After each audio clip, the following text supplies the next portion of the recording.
জয় রাধে। জয় জয় শ্রীমদ ভাগবত প্রেমানন্দে।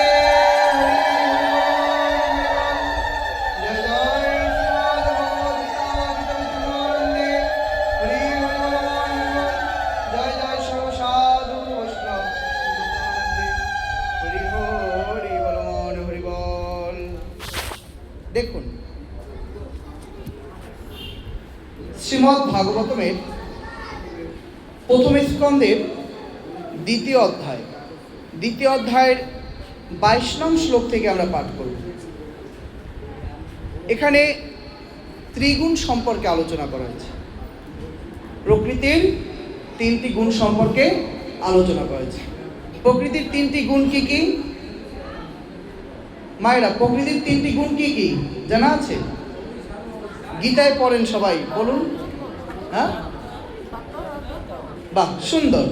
সত্য, রজ, তম, এই গুণ সম্পর্কে এই অধ্যায়ে একটা শ্লোক আছে, তা আমরা সেখান থেকে আলোচনা করছি। 23 নং শ্লোক। সত্যম রজস্তম ইতি প্রকৃতির গুণার্ণস্তৈ যুক্ত পরঃ পুরুষ এক ইহাস্য ধত্তে স্থাদয়ে হরি বিরিঞ্চি হরেতি সঙ্গঃ শ্রেয়াংসি তত্র খলু সত্য তনোর্ণীনাংশু। অনুবাদ: প্রকৃতির 3টি গুণাত্মিকা সত্য, রজ আর তম। আপনারা আমার সাথে শুধু বলুন, প্রকৃতির, সবাই বলবেন জোরে, প্রকৃতি ত্রিগুণাত্মিকা সত্য, রজ আর তম। ওই পেশে অনেকেই বলে না, একটু জোরে বলতে পারেন না? সত্য, রজ আর তম, এই 3টি গুণকে স্বীকার করে, এর মধ্যে অধিষ্ঠিত হয়ে, এদের আশ্রয় করে এক অদ্বিতীয় পরমাত্মাই সৃষ্টি, স্থিতি ও সংহারের জন্য ব্রহ্মা, বিষ্ণু ও মহেশ্বর এই 3টি রূপে প্রকাশিত হন। তবুও বিশুদ্ধ সত্যমূর্তি ভগবান শ্রীহরির থেকেই মানুষের পরম মঙ্গল হয়ে থাকে। সুন্দর কথা বলছে না? ব্রহ্মা বিষ্ণুর সৃষ্টি কোথা থেকে? সত্যগুণ, রজগুণ ও তমগুণ থেকে। পরমাত্মার যে এই 3টি গুণ, এই 3টি গুণ থেকে তাদের উদ্ভব। সেই কথা এখানে বলছে যে কি, প্রকৃতির ত্রিগুণাত্মিকা সত্য, রজ আর তম, এই 3টি গুণকে স্বীকার করে, এর মধ্যে অধিষ্ঠিত হয়, এদের আশ্রয় করে এক অদ্বিতীয় পরমাত্মায়, মানে সেই এক পরমেশ্বরই। পরমেশ্বর কিন্তু আলাদা আলাদা নন। পরমেশ্বর কতজন? একজন। যদি বলা হয় যে ভগবান কতজন, ঈশ্বর কতজন, তাহলে কি বলবেন? একজন। তিনি একজনই। এটাই বলছে যে সেই এক অদ্বিতীয় পরমাত্মায় নিজেকে 3 রূপে বিভাগ করেছে। কয় রূপে? এখানে 3 রূপে। সৃষ্টি করার জন্য, সৃষ্টি, স্থিতি ও সংহারের জন্য সৃষ্টিকর্তা কে? ব্রহ্মা। সৃষ্টিকর্তা কে? ব্রহ্মা। পালনকর্তা কে? বিষ্ণু, মানে স্থিতি, মানে পালনকর্তা হচ্ছে বিষ্ণু। ও সংহারের জন্য কে? শিব, মানে মহেশ্বর। এই 3টি রূপে প্রকাশিত হন। কয়টি রূপে প্রকাশিত হন? এই 3টি রূপে প্রকাশিত হন। তবুও বিশুদ্ধ সত্যমূর্তি ভগবান শ্রীহরি থেকেই মানুষের পরম মঙ্গল হয়ে থাকে। এরপর একটা কথা বলছে ভাগবতে। কি কথা বলছে? যে পরমাত্মা থেকে এই 3 জনের আসা, কিন্তু তবুও যদি মানুষের পক্ষে যদি মঙ্গলময় বেশি হয় তাহলে কোন দিকে মঙ্গলময় বেশি? শ্রীহরির উপাসনা করাই মানুষের জন্য বেশি মঙ্গলদায়ক। এই জন্য প্রত্যেক গৃহে গৃহে কার উপাসনা হয়? রাধা গোবিন্দের উপাসনা হয়। কি ঠিক কি না? এই হচ্ছে ভাগবতের কথা। জয় রাধে, জয় রাধে, জয় রাধে। হরি বল। সাউন্ড কি কমে গেছে? জয় রাধে। সকলে বলুন রাধে রাধে, প্রেম সে বলো রাধে রাধে। আরো জোরাবে জয় রাধেশ্যাম। তাহলে শ্রীহরির ভজনের কথা এখানে বলা হয়েছে। দেখুন, আমাদের বেদে বলেছে পরমেশ্বর কতজন? একম এবং অদ্বিতীয়। পরমেশ্বর ভগবান এক এবং অদ্বিতীয়, তার দ্বিতীয় আর কেউ নেই। কিন্তু ওই বেদেই আবার বলা হয়েছে एको অপিসন বহুধা বিবধাতি। সেই এক পরম ব্রহ্ম পরমাত্মাই নিজেকে বহুরূপে বিস্তার করেছে। কি তাই না? বহুরূপে বিস্তার করেছে। যেমন দেখবেন আমাদের অনেকে প্রশ্ন করে যে ভগবান যদি এক হয় তাহলে শুধু কৃষ্ণর একার পূজা করলেই তো হতো, রাধারানীর আবার কি দরকার? কি তাই না? কি মায়েরা যদি এই প্রশ্ন করে আপনাদের ভগবান যদি এক হয় তাহলে আবার তার সাথে রাধারানীর কি দরকার? দরকার আছে। বলছে শক্তি এবং শক্তিমান এদের মধ্যে কোনো ভেদ নাই, এরা বস্তুত এক, তত্ত্বগতভাবে এরা কি এক। কিন্তু রাধা কৃষ্ণ লীলারস আস্বাদনের জন্য দুই ভাগে বিভক্ত হয়েছে। হ্যাঁ, এখন দেখেন আমাদের বেদে বলছে বৃহদারণ্যক উপনিষদে যে পরমেশ্বর একসময় একা ছিলেন। ভগবান একসময় কি একা ছিলেন, অন্ধকার ছিল, তখন এই জগৎ এত আলোকময়, এত জীব জগৎ সৃষ্টি, এই পৃথিবী ভূমণ্ডল কিছুই ছিল না। ভগবান একা ছিলেন, তার অন্ধকারে ভালো লাগতে ছিল না। একা একা কি ভালো লাগে বলেন? এই জন্য একটা গান আছে না, একা একা কিছু ভালো লাগে না। কি মানুষ গায় না? একা একা কোনো কিছুই ভালো লাগে না। আজকে যদি আপনারা সবাই এখান থেকে চলে যান, আমি যদি একা বসে থাকি, আমার কি ভালো লাগবে? ভালো লাগবে না। তাই ভগবান কোথায় আসে জানেন? ভগবান কোথায় আসে? যেখানে ভক্ত আছে ভগবান সেখানেই আসে।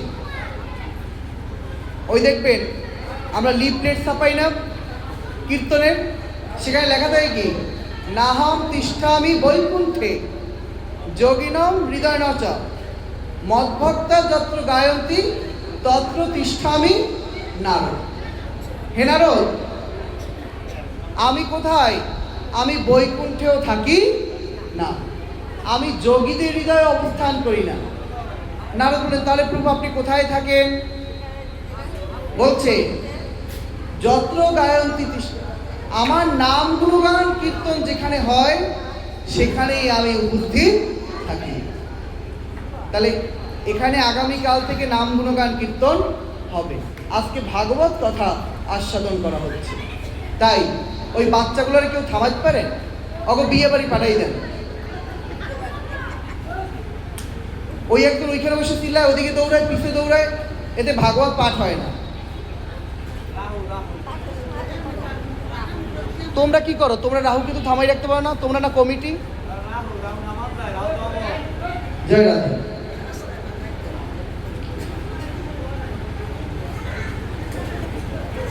বেটা কীর্তনটা দেখ, তারপর দৌড়াইস তোরা। কীর্তনের কয়দিন আর জ্বালা দিও না। জয় রাধে। বলো রাধে রাধে। এই জন্য তো সেখানে বলছি কি বেদে যে ভগবান একা ছিল, একা একা তার ভালো লাগতে ছিল না। তখন ভগবানের মনে ইচ্ছা জাগলো যে আমি রমণ করব, মানে আনন্দ উপভোগ করব। রমণ করার জন্য ভগবান কি করলেন? নিজের দেহকে দুই ভাগে বিভক্ত করলেন। আগে কিন্তু একই দেহে নারী পুরুষ নপুংসক ছিল, একই দেহের মধ্যে কি কি নারী পুরুষ নপুংসক, কথাটা বুঝতে পেরেছেন? কিন্তু ভগবান নিজের দেহকে কয় ভাগে বিভক্ত করলেন? দুই ভাগে। বেদে বলছে দুই ভাগে বিভক্ত করার পর এক ভাগ হলো পুরুষ আর এক ভাগ হলো নারী। যখন এইভাবে প্রকট হয় তখন ভগবান তার সেই নারী মূর্তিকে তিনি পত্নী হিসাবে গ্রহণ করেন। পত্নী হিসাবে গ্রহণ করার পর তারা রস আস্বাদন করে। কিন্তু এখানে কিন্তু তাদের কোনো নাম বলা হয় না, যে রাধা না কৃষ্ণ, শিব না দুর্গা, ব্রহ্মা না সরস্বতী, ইন্দ্র না সতী, এরকম কোনো কথা সেখানে বলে না। কিন্তু এর নামের উল্লেখ পাওয়া যায় বিস্তারিতভাবে কোথায়? এর উল্লেখ পাওয়া যায় ব্রহ্ম বৈবর্ত পুরাণে। কোথায় পাওয়া যায়? ব্রহ্ম বৈবর্ত পুরাণ। সেই ব্রহ্ম বৈবর্ত পুরাণে দেখবেন আপনারা যে ভগবান শ্রীকৃষ্ণ গোলকে একা ছিলেন শতশৃঙ্গ পর্বতের উপরে। সেই শতশৃঙ্গ পর্বতের উপরে তিনি একা ছিলেন, তার এরকম একা একা কিছু ভালো লাগছে না। তখন তার ইচ্ছা জাগলো যে তিনি এক থেকে দুই হবেন। তখন তার পূর্ণ শক্তি দ্বারা বাম অঙ্গ থেকে তিনি রাধারানীকে সৃষ্টি করলেন। আমরা তো এখন বলি রাধারানী, কিন্তু তখনও তার নাম হয় নাই। একজন স্ত্রী মূর্তি সৃষ্টি হলো। যখন স্ত্রী মূর্তি সৃষ্টি হয়েছে, এই স্ত্রী মূর্তি শ্রীকৃষ্ণের আরাধনার জন্য ধাবিত হলেন। মানে শ্রীকৃষ্ণের আরাধনা করবে, তাই আরাধনার জন্য ধাবিত হলেন। যখন ধাবিত হলেন, ওই পাহাড়ে যে ফুল টুল হয়েছে না, সেই ফুল তুলে এনে শ্রীকৃষ্ণকে আরাধনা করলেন। ভগবান শ্রীকৃষ্ণ প্রসন্ন হয়ে বললেন, হে প্রিয়ে, তুমি আমার অত্যন্ত প্রিয়, কারণ তুমি আমার থেকে উদ্ভূত হয়ে তুমি আমার আরাধনার নিমিত্ত তুমি ধাবিত হয়েছ। তাই আজ থেকে তোমার এই আরাধনা থেকে নিলাম রা। আরাধনা থেকে নিয়েছে কি? আরাধনার মধ্যে রয়াকারে রা। আর ওই যে তুমি আমার জন্য ধাবিত হয়েছো, মানে দৌড়েইছো, এই ধাবিত হওয়ার কারণে তোমার সেখান থেকে নিলাম ধা। তাই আজ থেকে তোমার নাম রাধা। বলো রাধা রাধা, প্রেম বলো রাধে রাধে। তাহলে বোঝা গেছে যে রাধা নামটি কোথা থেকে আসলো?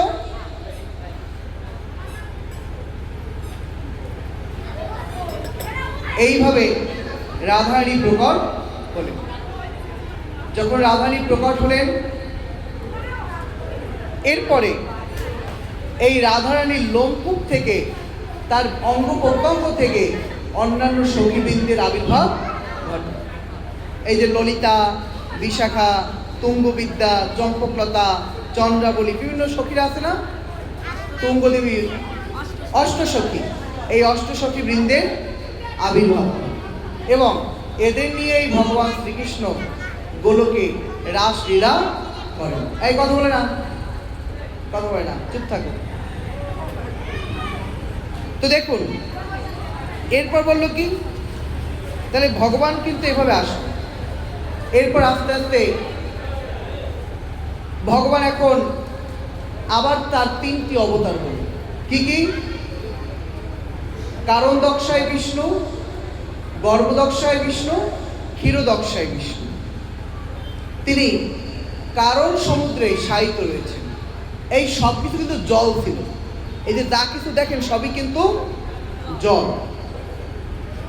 এই জলের ভেতরে কারণ দক্ষায় বিষ্ণু শায়িত ছিল। এই কারণ দক্ষায় বিষ্ণু শ্বাস প্রশ্বাস যে ছাড়ে, তার শ্বাস প্রশ্বাস এবং এই লোমকূপ থেকে বুদ্বুদ সৃষ্টি হয়েছে। এই বুদ্বুদ থেকে এক একটা বিশ্ব ব্রহ্মাণ্ড তৈরি হয়েছে। আর এই বিশ্ব ব্রহ্মাণ্ডের ভেতরে আবার পরমাত্মা রূপে ভগবান গর্ভদক্ষায় বিষ্ণু রূপে প্রত্যেকটা ব্রহ্মাণ্ডে প্রবেশ করে। আর এই গর্ভদক্ষায় বিষ্ণু এই নাভি থেকে একটি পদ্ম ফুলের কলি বের হয়। এই পদ্ম ফুলের নালটি বেয়ে বেয়ে যখন উপরে ওঠে, তখন পদ্ম ফুলটি ফোটে। আর সেই পথেই জন্মগ্রহণ করে কে? বলেন তো কে জন্মগ্রহণ করে? ব্রহ্মা। ব্রহ্মার জন্ম। আর যখনই ব্রহ্মার জন্ম হয় তখন ব্রহ্মার মনে প্রশ্ন জাগে, আমি কে? কোথা থেকেই বা আমার সৃষ্টি? কোথায় এলাম? এই প্রশ্ন তার মধ্যে জাগে। যখন এই প্রশ্ন জাগে তখন তিনি কি করলেন? তিনি ওই যে নাল, এই নাল বেয়ে নিচের দিকে গেলেন। নিচের দিকে গিয়েও দেখে নালের কোনো কুল কিনারা পায় না। আবার উপরের দিকে যায়, তাও কোনো কুল কিনারা নাই। মানে কত দ্রুত বেগে গেছে, তারপরেও কুল কিনারা পাচ্ছে না। তখন ব্রহ্মা চিন্তিত হয়ে পড়লেন। তখন তিনি কি করলেন? ওই পদ্ম ফুলের উপরে এসে বসে চিন্তা করছেন। হঠাৎ করে দৈবযোগে একটি শব্দ হয়, তপ। কি শব্দ হয়? এই কিন্তু প্রথম শব্দ হয় বিশ্ব ব্রহ্মাণ্ডে, তার নাম হচ্ছে তপ। তপ মানে কি? তপস্যা করা। তপ মানে তপস্যা করা।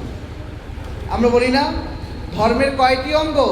4টি অঙ্গ, সত্য, শৌচ, দয়া, তপ। এই সেই তপ। তপ মানে তপস্যা করা। তখন ব্রহ্মা তপস্যা শুরু করলেন। যখনই তপস্যা শুরু করলেন তখনই সেখানে ভগবান প্রকট হলেন। এই যে ভগবান নারায়ণ, তিনি তার সামনে প্রকট হলেন। যখন প্রকট হলেন তখন ব্রহ্মাকে সৃষ্টি কার্যের জন্য নিযুক্ত করা হলো যে তুমি সৃজন করো। কিন্তু ভগবান থেকে যে শুধু ভালো জিনিসই আসছে, খারাপ জিনিস আসে না, এমনটা কিন্তু ভাববেন না। ভগবানের কানের ভিতর থেকে ময়লা থেকে সৃষ্টি হয় 2 জন অসুর, যাদের নাম মধু কৈটব। তাদের নাম কি? মধু আর কৈটব। এই মধু কৈটব তারাও এতটা বলবান ছিলেন, কিন্তু তারাও ব্রহ্মাকে দেখলেন। তখন ব্রহ্মাকে খেতে এসেছেন, কিন্তু ব্রহ্মাকে খেতে এসে ব্রহ্মা ভগবান বিষ্ণুর শরণাপন্ন হলেন। যখন ভগবান বিষ্ণুর শরণাপন্ন হলেন তখন বিষ্ণুর সাথে সেই মধু কৈটবের অনেক বছর কাল যুদ্ধ হয়। যখন তাদের সাথে যুদ্ধ হয় তখন মধু কৈটব অত্যন্ত ক্লান্ত হয়ে পড়ে। তখন মধু কৈটব বুঝতে পেরেছে যে আমরা যদি এই ব্রহ্মাকে হত্যা করে খেতে চাই, তাহলে আমাদের এই বিষ্ণুর থেকেও শক্তিশালী হতে হবে, তাহলে তপস্যা করতে হবে। তখন তারাও তপস্যা করেন, এমন কঠোর তপস্যা করলেন যে মধু কৈটব অত্যন্ত শক্তিশালী হয়ে গেলেন। তখন মধু কৈটব যার তপস্যা করলেন দেবী আদ্যাশক্তি মহামায়া। দেবী আদ্যাশক্তি মহামায়া তাদের বর দিলেন কি? বলছে কি বর চাও? বলছে হে দেবী, আমরা যেন জলেও মারা না যাই, আকাশেও যেন মারা না যাই। কারণ তখন কিন্তু ভূমি ছিল না। এই যে পৃথিবী, ভূমি, মাটি, এটা তখনও ছিল না। তখন ছিল জল আর আকাশ, মানে ফাঁকা জায়গা আর জল। বলছে আমরা যেন জলেও মারা না যাই এবং আমরা যেন কি আকাশেও মারা না যাই। তখন এখন তো তারা বলবান হয়ে গেছে, এখন এসে বিষ্ণুর সাথে যুদ্ধ করলেন। যখনই বিষ্ণুর সাথে যুদ্ধ শুরু করলেন, রাধে রাধে এদিকে তাকান, যখন বিষ্ণুর সাথে যুদ্ধ করলেন তখন অনেক বছর কাল তাদের যুদ্ধ চলছে। যুদ্ধ করতে করতে করতে করতে এক পর্যায়ে কি হলো? প্রত্যেকেই তারা ক্লান্ত হয়ে গেল। তখন ভগবানকে বলছেন যে ভগবান, আপনি তো আমাদের বধ করবেন, কিন্তু আমরা তো বর পেয়েছি। বলছে কি বর?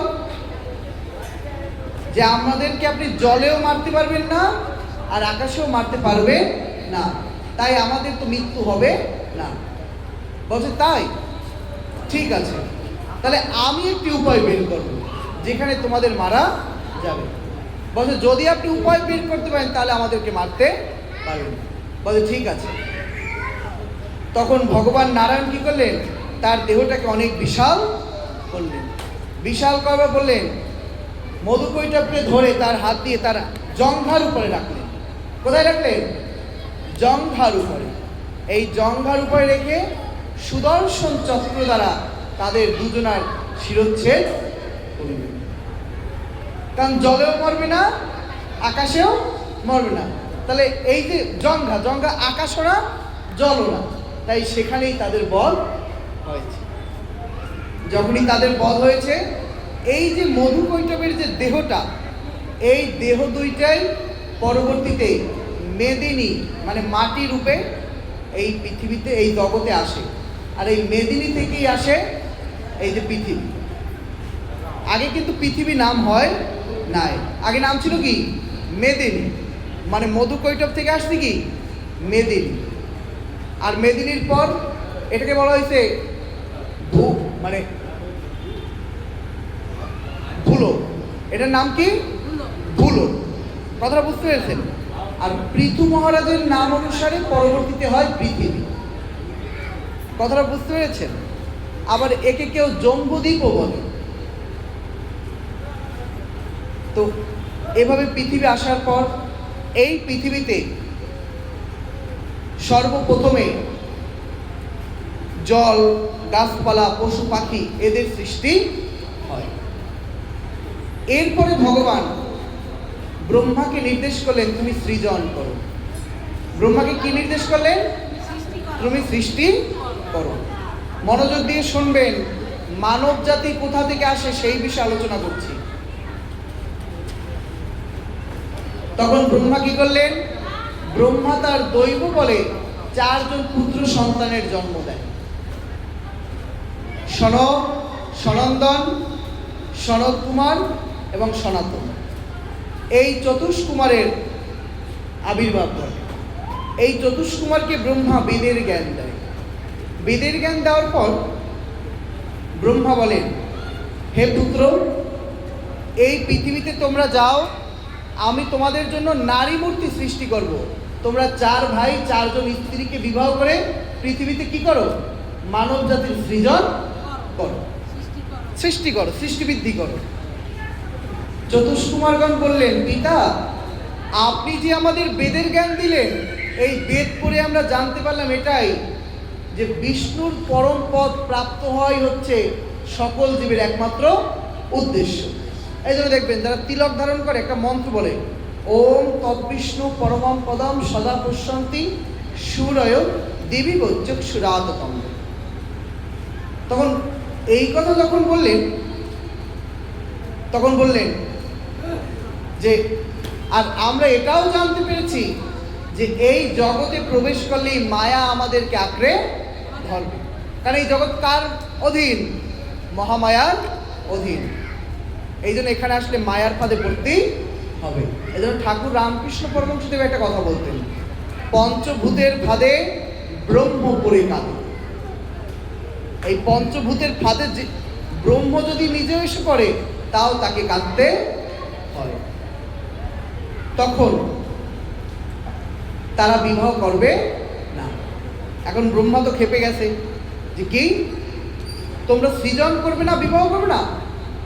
ঠিক আছে, আমি তোমাদেরকে অভিশাপ দিলাম, কারণ সৃষ্টির প্রথমেই আমি তোমাদেরকে রচনা করেছি, আর তোমরাই বিবাহ করবে না। তোমাদের অভিশাপ দিলাম, তোমরা 5 বছরের বালক রূপী আজীবনকাল থাকবে এবং তোমরা আজীবনকাল উলঙ্গ অবস্থায় থাকবে। এই জন্য তাদের গায়ে কোনো বস্ত্র নাই, মানে 5 বছরের বালক এই অবস্থায় তারা আছে। এরপরে ব্রহ্মা কি করলেন? ব্রহ্মা আবার সংকল্প করলেন সৃষ্টি করবে। তখন ব্রহ্মা তার দেহ থেকে 12 ঋষিকে সৃষ্টি করলেন। এই মুনি ঋষিদের যখন সৃষ্টি করলেন, এই যেমন কারা কারা? অত্রি, বশিষ্ঠ, শাণ্ডিল্য, গৌতম, ভরদ্বাজ, এরকমভাবে বিভিন্ন ঋষিদের সৃষ্টি করলেন। যখন এদের সৃষ্টি করলেন, আবার এদের জন্য এক একজন 1 2 জন করে স্ত্রীরও সৃজন করলো। যেমন অহল্যা, ব্রহ্মার 3 জন মানুষ কন্যা, তার মধ্যে অহল্যা একজন। এই অহল্যার সাথে বিবাহ হয় কার? গৌতম ঋষির সাথে। কিন্তু কালের ক্রমে দেখা যায় কিছু ঋষিরা বিবাহ করে, কেউ বিবাহ করে না, এবং এদের দ্বারাও বেশি সৃজন বৃদ্ধি হয় না। তখন ব্রহ্মা আরও চিন্তিত হল যে মুনি ঋষিরা সদা সর্বদা তপস্যায় রত থাকে, তারাও সৃষ্টিকারদের জন্য পৃথিবীতে সৃজন করছে না। তখন ভগবান কি করলেন? ব্রহ্মা তখন ভগবানের নিকটে গেল। ভগবান শ্রীকৃষ্ণের কাছে গিয়ে বলছে, হে ভগবান, আপনি আমাকে সৃজনের জন্য, মানব জাতি সৃজনের জন্য পাঠালেন। আমি প্রথমে চতুষ্কুমারকে তৈরি করলাম, তারাও বিবাহ করে নাই। এরপরে আমি কি করলাম? এরপরে আমি মুনি ঋষিদের সৃষ্টি করলাম, তারাও সবাই বিবাহ করে নাই, এবং তাদের দ্বারা সৃজনও কম হচ্ছে। এই বাচ্চা কথা বলে না, চুপ থাকো, কথা বলে না। তখন ভগবান বললেন, হে ব্রহ্মা, তুমি তো মুনি ঋষি সনত কুমার আদিদেরকে তৈরি করলে, এবার তুমি মানুষ সৃষ্টি করো। কি সৃষ্টি করো? মানুষ। বলছো কিরকম সৃষ্টি করব? ব্রহ্মাকে ভগবান বললেন, হে ব্রহ্মা, আমাকে দেখো, আমার দেহের আকৃতির মতোই আমার মতো গঠন করে তুমি পুরুষ দেহ তৈরি করো। আর পাশ থেকে রাধারানী উঠে বললেন, হে ব্রহ্মা, আমার দেহের আকৃতি অনুসারে তুমি নারী মূর্তি সৃষ্টি করো। কথাটা বুঝতে পেরেছেন? তখন ব্রহ্মা কি করলেন? ব্রহ্মা ভগবানেরই অংশস্বরূপ, ভগবানেরই অবতার স্বরূপ স্বয়ংভূ মনু এবং স্বয়ংভূ শতরূপার সৃষ্টি করলেন। মানব জাতির আদি পিতামাতার নাম কি? নাম কি? মনু। আর স্ত্রীর নাম কি? শতরূপা। বাহ, এরা জানে, অনেক কিছু বোঝা যায়। আমি বলেছিলাম একটা জলের বোতল দিতে, তাও দেয় না। মনু এবং শতরূপা, এই মনু শতরূপার তাদের আবার 5 জন সন্তান সৃষ্টি হয়। একটা কথা জানেন, এই মনু শতরূপা কিন্তু ভাই বোন হিসেবে জন্মগ্রহণ করে নাই, যে মায়ের গর্ভ থেকে এসেছে ভাই বোন হিসেবে, তারপর বড় হয়েছে পর বিবাহ করছে, এমন কিন্তু নয়।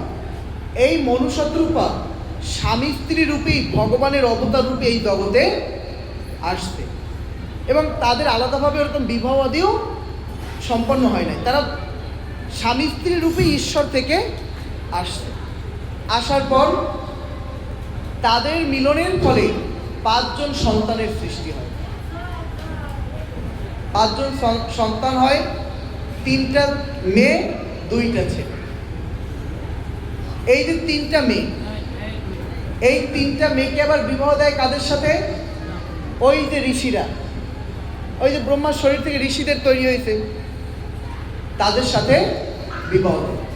আবার এই যে পুত্ররা, এই পুত্রদের সাথে বিবাহ দেয় কাদের? ওই যে মুনি ঋষিদের যারা কন্যা ছিল, তাদের সাথে তাদের বিবাহ দেয়।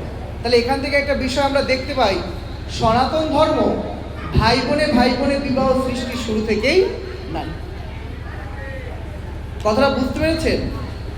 ভাই বোনে যে বিবাহ হয় না, এইটা সনাতন ধর্মের সৃষ্টির শুরু থেকেই নাই, কারণ সৃষ্টির আদিতে এটা হয়।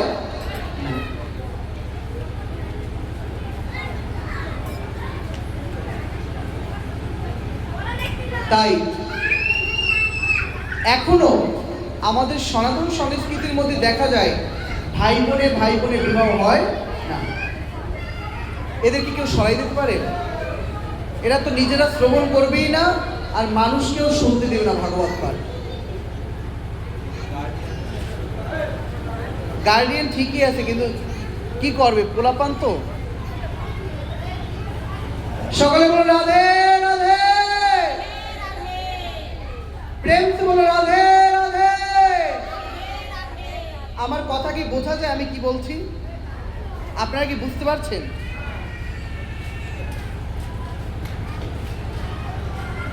তাহলে দেখুন, সৃষ্টির শুরুতে এইরকমটাই কিন্তু আমাদের হয়েছে। তখন কিন্তু এই ভাই বোনে বিবাহ হয় না।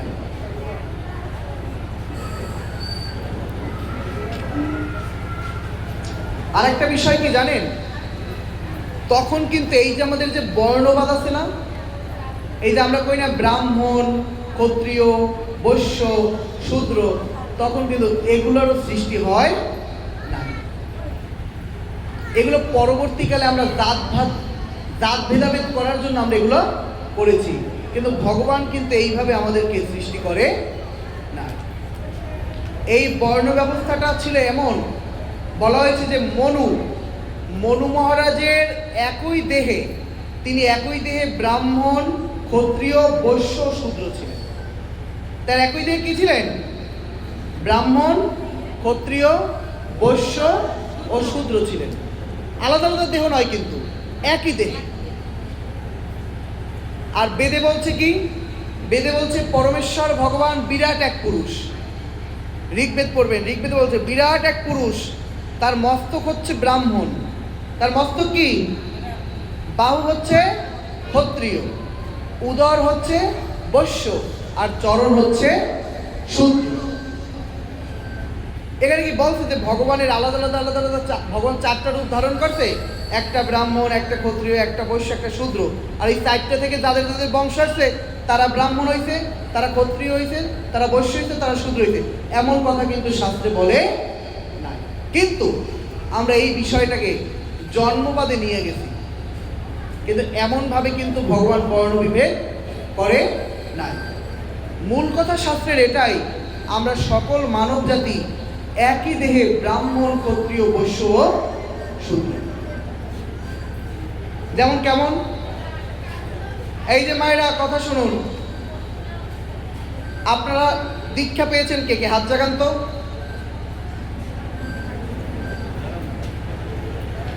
যারা দীক্ষা পেয়েছেন একটু হাত জাগান। সবারই তো গুরু আছে। গুরু বলছে না সকালে ত্রিসন্ধ্যা গায়ত্রী করবা, মন্ত্র জপবা, গীতা পাঠ করবা, একটু পূজা অর্চনা করবা, কি বলছে কিনা? তাহলে আমরা যখন সকাল সন্ধ্যা দুপুর ত্রিসন্ধ্যা যখন সন্ধ্যা গায়ত্রী করি, পূজা করি, তখন আমাদের কি? আমাদের চেতনা শুদ্ধ সাত্ত্বিক চেতনা। এবং তখন আমরা কি করি? সন্ধ্যা উপাসনা করি। তখন আমি ব্রাহ্মণ। তখন আমরা কি? তখন আমরা ব্রাহ্মণ। এরপর বলছে কি? আপনাদের বাড়ি ঘরে যদি ডাকাত হামলা করে, বা চোর, দস্যু বা সন্ত্রাসীরা যদি হামলা করে, আপনারা কি বসে থাকবেন? হ্যাঁ, জপমালা নিয়ে বসে থাকবেন না পৈতা নিয়ে বসে থাকবেন? আমাদের যা কিছু আছে তাই নিয়ে ঝাঁপিয়ে পড়তে হবে, প্রতিবাদ করতে হবে, যুদ্ধ করতে হবে। তখন আমরা একই দেহে কি? ক্ষত্রিয়, একই দেহে ক্ষত্রিয়। এরপর বলছে কি? যখন আমাদের পেটে খাদ্য না দিলে আমাদের দেহ চলে না। এই জন্য বলে একটা কথা, বিধিতে মানে না, ব্যাধি তারে ছাড়ে না। এই জন্য বিধিবিধান শাস্ত্রের মানতে হয়। খারাপ জিনিস খাইলে তো পেট খারাপ করবেই, আর ভালো জিনিস খেলে শরীর ভালো থাকবে। তো সেখানে বলছে কি? যে উদরে খাদ্য না দিলে আমাদের জীবন চলবে না। তাই উদরে খাদ্য দেওয়ার জন্য আমাদের ব্যবসা বাণিজ্য, কৃষি, গোরক্ষা, চাকরি এগুলো করতে হয়। তাই তখন আমরা কি? তখন আমরা বৈশ্য। এই বাঁশি বাজায় না। আর যখন আমাদের বাড়িতে, ধরেন আমার বাড়িতে আমি একাই আছি, বাবা মা কেউ না, তখন আমার কি করতে হবে?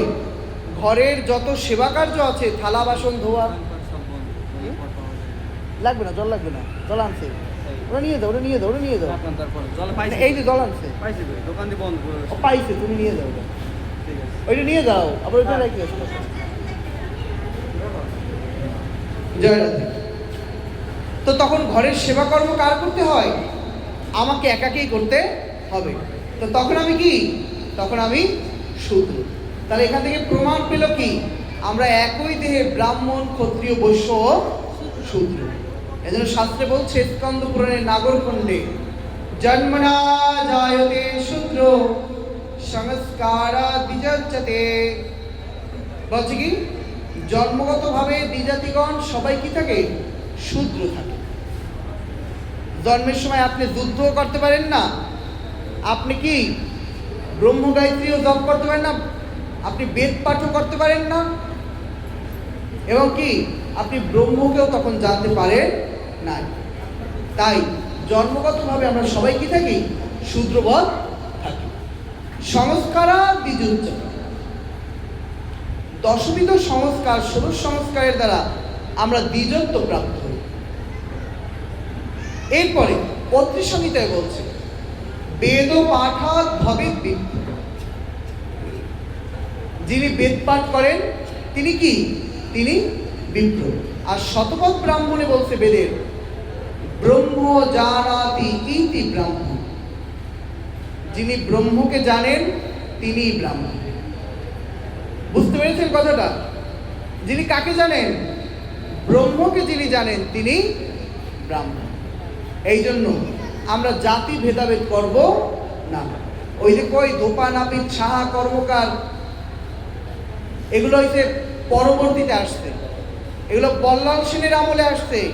তখন এই বল্লাল সেনের রাজসভায় যারা যেই কর্ম করত তাদের বংশ অনুযায়ী তাদের এক একটা পদবি দেওয়া হয়, এবং সেই থেকে এগুলো শুরু হয়। কিন্তু আমরা জন্মগতভাবে সবাই মানুষ, আমাদের একটাই পরিচয় কি? আমরা মানুষ। এই জন্য কবি গেয়েছেন সবার উপরে মানুষ সত্য, তাহার উপরে নাই। আজকে পৃথিবীতে এত ধর্ম মতবাদের কারণ কি জানেন? এই একমাত্র জাতি ভেদাভেদ হচ্ছে সর্বপ্রধান কারণ। এই জাতি ভেদাভেদের কারণেই আজকে বুদ্ধ ধর্ম সৃষ্টি হয়েছে। শাক্য বংশীয় রাজা শুদ্ধোধনের পুত্র গৌতম বুদ্ধ, যিনি সনাতন ধর্মের ভেতর থেকেই তো এসেছেন, হিন্দু ধর্মের ভেতর থেকেই তো এসেছেন, কিন্তু তিনি কি করলেন? তিনি দেখলেন যেখানে জাতপাত ভেদাভেদ হয়, এখানে গরিব দুঃখীতে ভেদাভেদ হয়, তাই তিনি আলাদা একটি মত তৈরি করলেন, বৌদ্ধবাদ, যার নাম কি? বৌদ্ধবাদ। একে শূন্যবাদও বলা হয়। এই থেকে বৌদ্ধ ধর্মের আবির্ভাব হয়। আস্তে আস্তে একজন দুইজন তার শিষ্য হতে হতে হাজার হাজার যখন হয়, তখন তারা একটা ধর্ম দাবি করেন যে আমরা বৌদ্ধ ধর্ম দাবি করছি। তখন তারা আর সনাতন ধর্ম থাকলো না। সনাতন ধর্মকে অস্বীকার করে তারা কি করলো? বৌদ্ধ ধর্ম স্বীকার করলো। এইভাবে ভারতবর্ষের তিনটা নাস্তিক সম্প্রদায়ের উদ্ভব ঘটে। পাঁচটা আস্তিক সম্প্রদায় আর তিনটা নাস্তিক সম্প্রদায়, তার মধ্যে বৌদ্ধবাদ একটা। এখন নাস্তিক বলতে তারা ঈশ্বরকে মানে না, তাদেরকে নাস্তিক বলে না। নাস্তিক বলতে বলা হয়েছে যারা বেদ মানে না, তাদেরকে নাস্তিক বলা হয়েছে। এই জন্য বলা হয় বেদ না মানিয়া বুদ্ধ হইল না। কি চৈতন্য চৈতামৃতে আছে না? যারা চৈতন্য চৈতামৃতে আদি পড়ছেন তারা দেখবেন বেদ না মানিয়া বুদ্ধ হইল না। এরপর বলছে কি? এরপর দেখেন আরেকটা মতবাদ বের হয়েছে নাস্তিক, চারবাক। এই চারবাকের মতবাদ কি? যে ঈশ্বর বলতে কোনো কিছু নাই। যতদিন বেঁচে আছো ঋণ করে হলেও ধার করে হলেও ঘি খেয়ে বাঁচো। কি খেয়ে বাঁচতে বলতে? ঘি খেয়ে বাঁচো। খাওয়া দাওয়া ভর্তি করো, কিন্তু ঋণ করে হলেও ঘি খেয়ে বাঁচো। কিন্তু তারাও ঈশ্বরের মতবাদ মানল না। এবং আরেকটি মতবাদের তৈরি হলো যারা হচ্ছে জৈন সম্প্রদায়, যারা মহাবীর থেকে এসেছে। এই জৈন ধর্মের লোকেরাও তারাও বেদ মানে না। এই হচ্ছে ভারতীয় নাস্তিক সম্প্রদায় তিনটা, আর ভারতীয় আস্তিক সম্প্রদায় হচ্ছে পাঁচটা, ছয়টা, যাকে স্বরদর্শন বলে। মীমাংসা, বেদান্ত, বৈশেষিক, তারপর ব্রহ্মসূত্র, তারপর আপনার এই যে আমাদের আয়ুর্বেদ শাস্ত্র যেই করে, এরকমভাবে সাংখ্য দর্শন, এরকমভাবে ছয়টা স্বরদর্শনের কথা বলছে। তাহলে দেখুন এই সব কিছুর মূলেই কিন্তু এই বর্ণবাদ। এই বর্ণবাদ করার ফলেই কিন্তু আজকে এই পৃথিবীতে এত ভেদাভেদ। কিন্তু বর্ণবাদ যদি না থাকতো তাহলে কিন্তু আরো সুন্দর হতো। আসলে ভগবান বর্ণবাদ সৃষ্টি করলেন কর্ম এবং গুণ অনুসারে। আপনারা দেখবেন গীতায় ভগবান বললেন কি, চাতুর্বর্ণ ময়া সৃষ্টম গুণ কর্ম বিভাগ। হে অর্জুন, প্রকৃতির 3টি গুণ ও কর্ম অনুসারে আমি 4টি বর্ণ বিভাগ সৃষ্টি করেছি। কয়টি গুণ? প্রকৃতির 3টি গুণ এবং কর্ম অনুসারে বর্ণ বিভাগ সৃষ্টি করেছি। কিন্তু আমরা তাকে নিয়ে গেলাম কোথায়? জন্মে এবং কর্মে, কিন্তু গুণ আদি বিচার করি নাই। ওই যে ব্রাহ্মণের ঘরে জন্মেছে সে ব্রাহ্মণ, যে ক্ষত্রিয়ের ঘরে জন্মেছে সে ক্ষত্রিয়, যে বৈশ্যের ঘরে জন্মেছে সে বৈশ্য, আর যে শূদ্রের ঘরে জন্মেছে সে শূদ্র। আমার প্রশ্ন এখানে, যদি তাই হয় তাহলে সমাজে শুধু ব্রাহ্মণ আর শূদ্র কেন দেখা যায়? ক্ষত্রিয় আর বৈশ্যরা কোথায়? আমাদের সমাজে দেখলেই বলে আমি ব্রাহ্মণ আর তোমরা শূদ্র। তাহলে আর 2টা বর্ণ কোথায় গেল? কি বাবাজিরা, আরো তো 2টা বর্ণ আছে, তাহলে সেগুলো কোথায় গেল যদি জন্মগতভাবেই মানে? তখন কিন্তু আমরা যথার্থ উত্তর দিতে পারি না। কিন্তু মূল কথা এটাই, আমরা একই দেহে ব্রাহ্মণ, ক্ষত্রিয়, বৈশ্য, শূদ্র।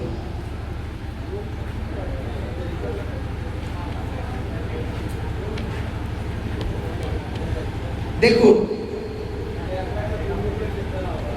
যদি আপনারা যুক্তিতে যান তাহলে যুক্তিতে গেলেও দেখবেন যে যেমন একটা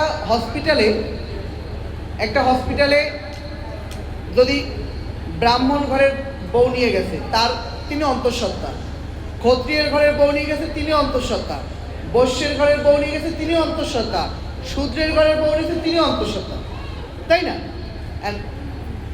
এই তার মায়ের ঘরে 4টা সন্তান হয়েছে একই দিনে। আর এই 4টা সন্তানকে আপনারা দেখবেন হসপিটালে অনেক সময় আলাদা একটা রুমে নিয়ে শিশুদেরকে রাখা হয়। এখন দরজা আটকে দিয়ে যদি এই তার মাকে যদি গেটের বাইরে দাঁড়া করানো হয় আর বাচ্চারা যদি ভেতরে বসে কান্না করে, কোনো মা কি বলতে পারবে যে আমার ছেলে এইটা কান্না করতে আছে? কেউ বলতে পারবে না, কারণ সকল শিশুর কান্নার শব্দ কি? একই, কি তাই না? আবার যদি ওলট পালট হয়ে যায় তাহলে তো ব্রাহ্মণেরটা যাইবে শূদ্রের ঘরে, শূদ্রেরটা যাইবে ক্ষত্রিয়ের ঘরে, ক্ষত্রিয়ের ঘরেটা যাইবে ব্রাহ্মণের ঘরে, কি তাহলে আবার এরকম হয়ে যায় না? এই জন্য জন্মে নয়, বৃক্ষ তোমার নাম কি? ফলে পরিচয়। আমাদের কর্ম এবং গুণ অনুসারী আমাদের পরিচয় হওয়া উচিত। ভগবান শ্রীকৃষ্ণ তাই বললেন নবগুণে ব্রাহ্মণ। গীতায় আছে দেখবেন, সম দম তপ শৌচ ক্ষান্তি আস্তিক্য আর্জবম জ্ঞান বিজ্ঞান ব্রহ্ম ভাব স্বভাবতা। যে কি? সম, দম, তপ, শৌচ, ক্ষান্তি, আস্তিক্য, আর্জবম, জ্ঞান, বিজ্ঞান। এই যে 9টা গুণ এবং এই 9টা কর্ম, এই 9টা কর্ম যে ব্যক্তির মধ্যে প্রস্ফুটিত হবে এবং যে ব্যক্তি সাত্ত্বিক গুণে অধিষ্ঠিত তাকেই ব্রাহ্মণ বলে আখ্যায়িত করা হয়েছে। কথাটা বুঝতে পেরেছেন? তাকে কি বলছে? তাকেই ব্রাহ্মণ বলে আখ্যায়িত করা হয়েছে। তারপর বলছে কি? যার মধ্যে সত্ত্বগুণ এবং রজগুণ এই 2টা মিলিত এবং তার কর্ম কি?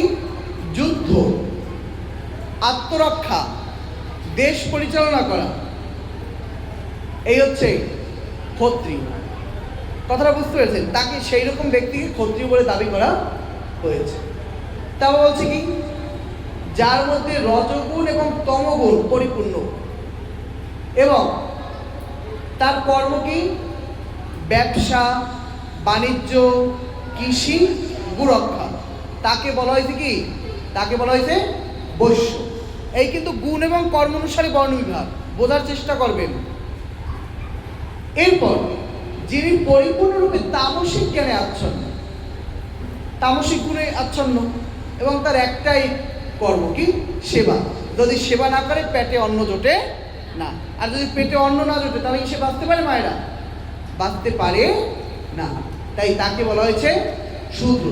এইভাবে বর্ণ বিভাগ এক সময় ছিল, কিন্তু মূল কথা এখানেই, আমাদের যখন যেই রূপ প্রয়োজন তখন উপাসনার ক্ষেত্রে আমি ব্রাহ্মণ, যুদ্ধের ক্ষেত্রে আমি ক্ষত্রিয়, ব্যবসা বাণিজ্যের ক্ষেত্রে আমি কি বৈশ্য, এবং সেবার সময় আমি শূদ্র। আমাদের একটাই পরিচয়, আমরা মানুষ। আমাদেরকে কি হতে হবে? মানুষ হতে হবে। কি হতে হবে? জোরে বলুন তো সবাই, বলুন রাধে রাধে, প্রেম তো রাধে রাধে।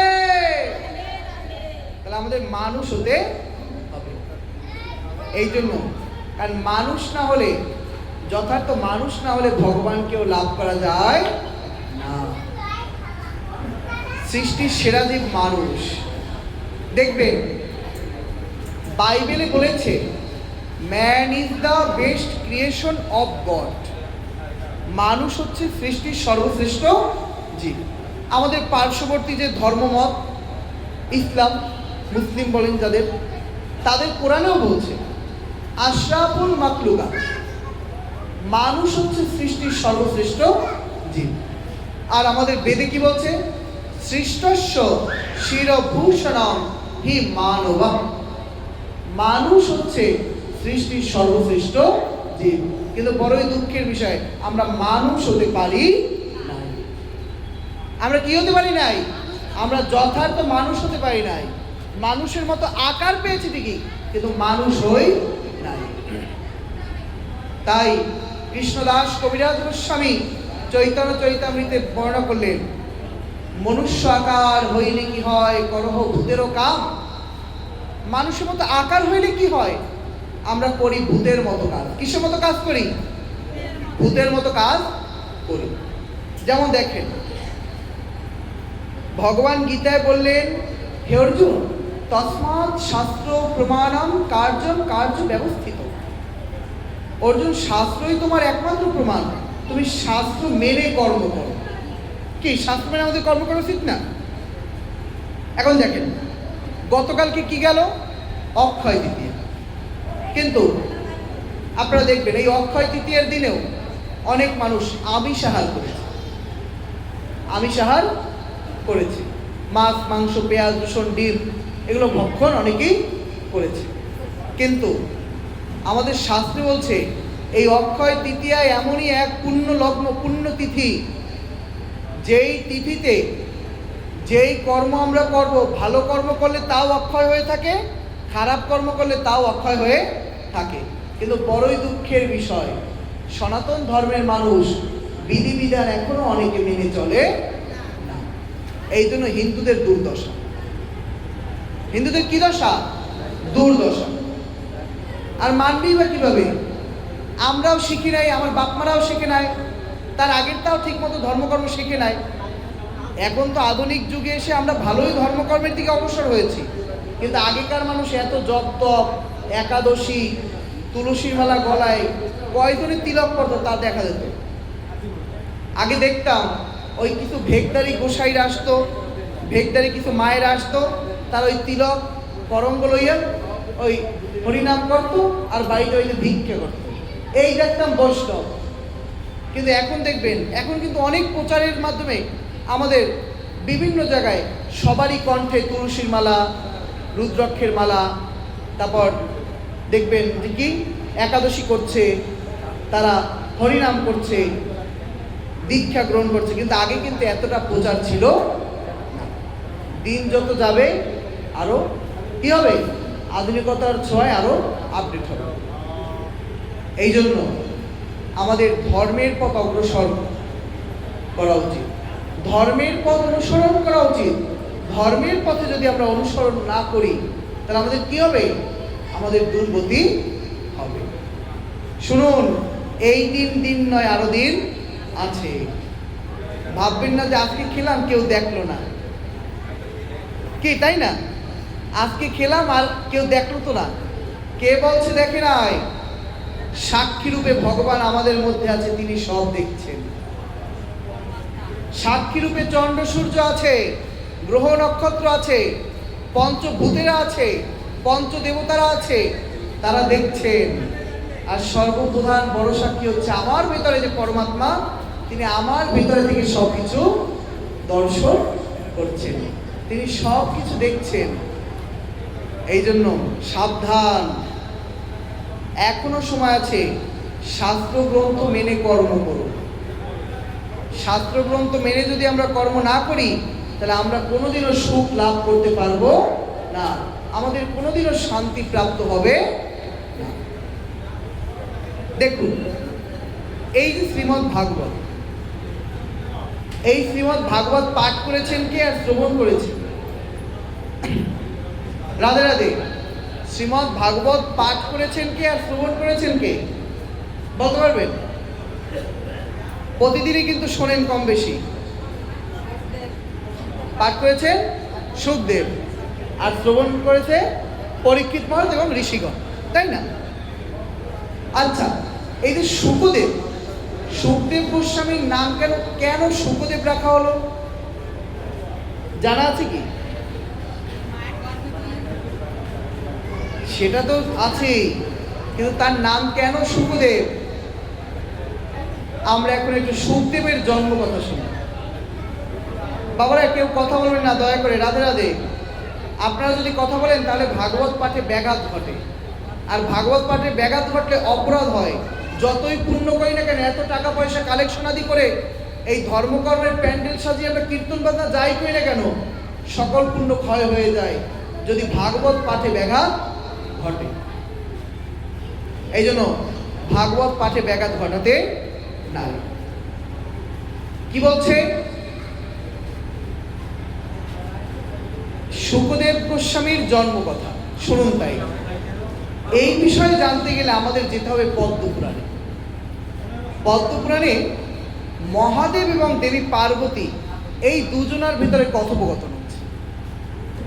তো দেবী পার্বতী মহাদেবকে প্রশ্ন করলেন, স্বামী, আপনি সদা সর্বদা পঞ্চমুখে রাম নাম কীর্তন করেন, আমি একটু জানতে চাই এই রামের মাহাত্ম্যই বা কি, রামের নামই বা কি, তার নামে এতই বা কি শক্তি নিহিত আছে, এই বিষয়ে আমি শুনতে চাই। তখন বলছে, দেবী, রাম হচ্ছে আমার প্রভু, এই রাম হচ্ছে আনন্দময়, এই রাম নাম যিনি গ্রহণ করেন তিনি আনন্দ প্রাপ্ত হন এবং সকল পাপ থেকে মুক্তি লাভ করেন। তাই এই অত্যন্ত গোপনীয় জ্ঞান, এই বিষয় যদি জানতে চাও তাহলে তোমাকে আর আমাকে একান্ত নির্জন স্থানে গিয়ে এই রাম কথা, ভগবত কথা শ্রবণ করতে হবে। বলছে, তাই ঠিক আছে, তাহলে চলুন স্বামী, আমরা পৃথিবী লোকে এমন কোন এক নির্জন জায়গায় যাই যেখানে গিয়ে বসে আমরা এই রাম কথা শ্রবণ করতে পারব। ঠিক আছে। তারা কৈলাস থেকে কোথায় আসলেন? পৃথিবীতে। পৃথিবীতে আসার পর কি হলো? তারা শিব বললেন, দেবী, আমি যে তোমাকে রাম কথা বলবো, কিন্তু একটা শর্ত আছে, আমি কিন্তু চোখ বন্ধ করে এক ধ্যানে রাম কথা বলতে থাকবো, আর তোমাকে তা শ্রবণ করতে হবে। শুধু শুনলেই চলবে না, তুমি বারবার হুম হুম হুম মানে হয়াল দেয় না, এই যেমন আপনাদের জিজ্ঞাসা করলে একটু বলেন না, ওরকম সাড়া দিতে হবে। যদি সাড়া না দাও তাহলে আমি বুঝবো তুমি আমার কথা শোনো না।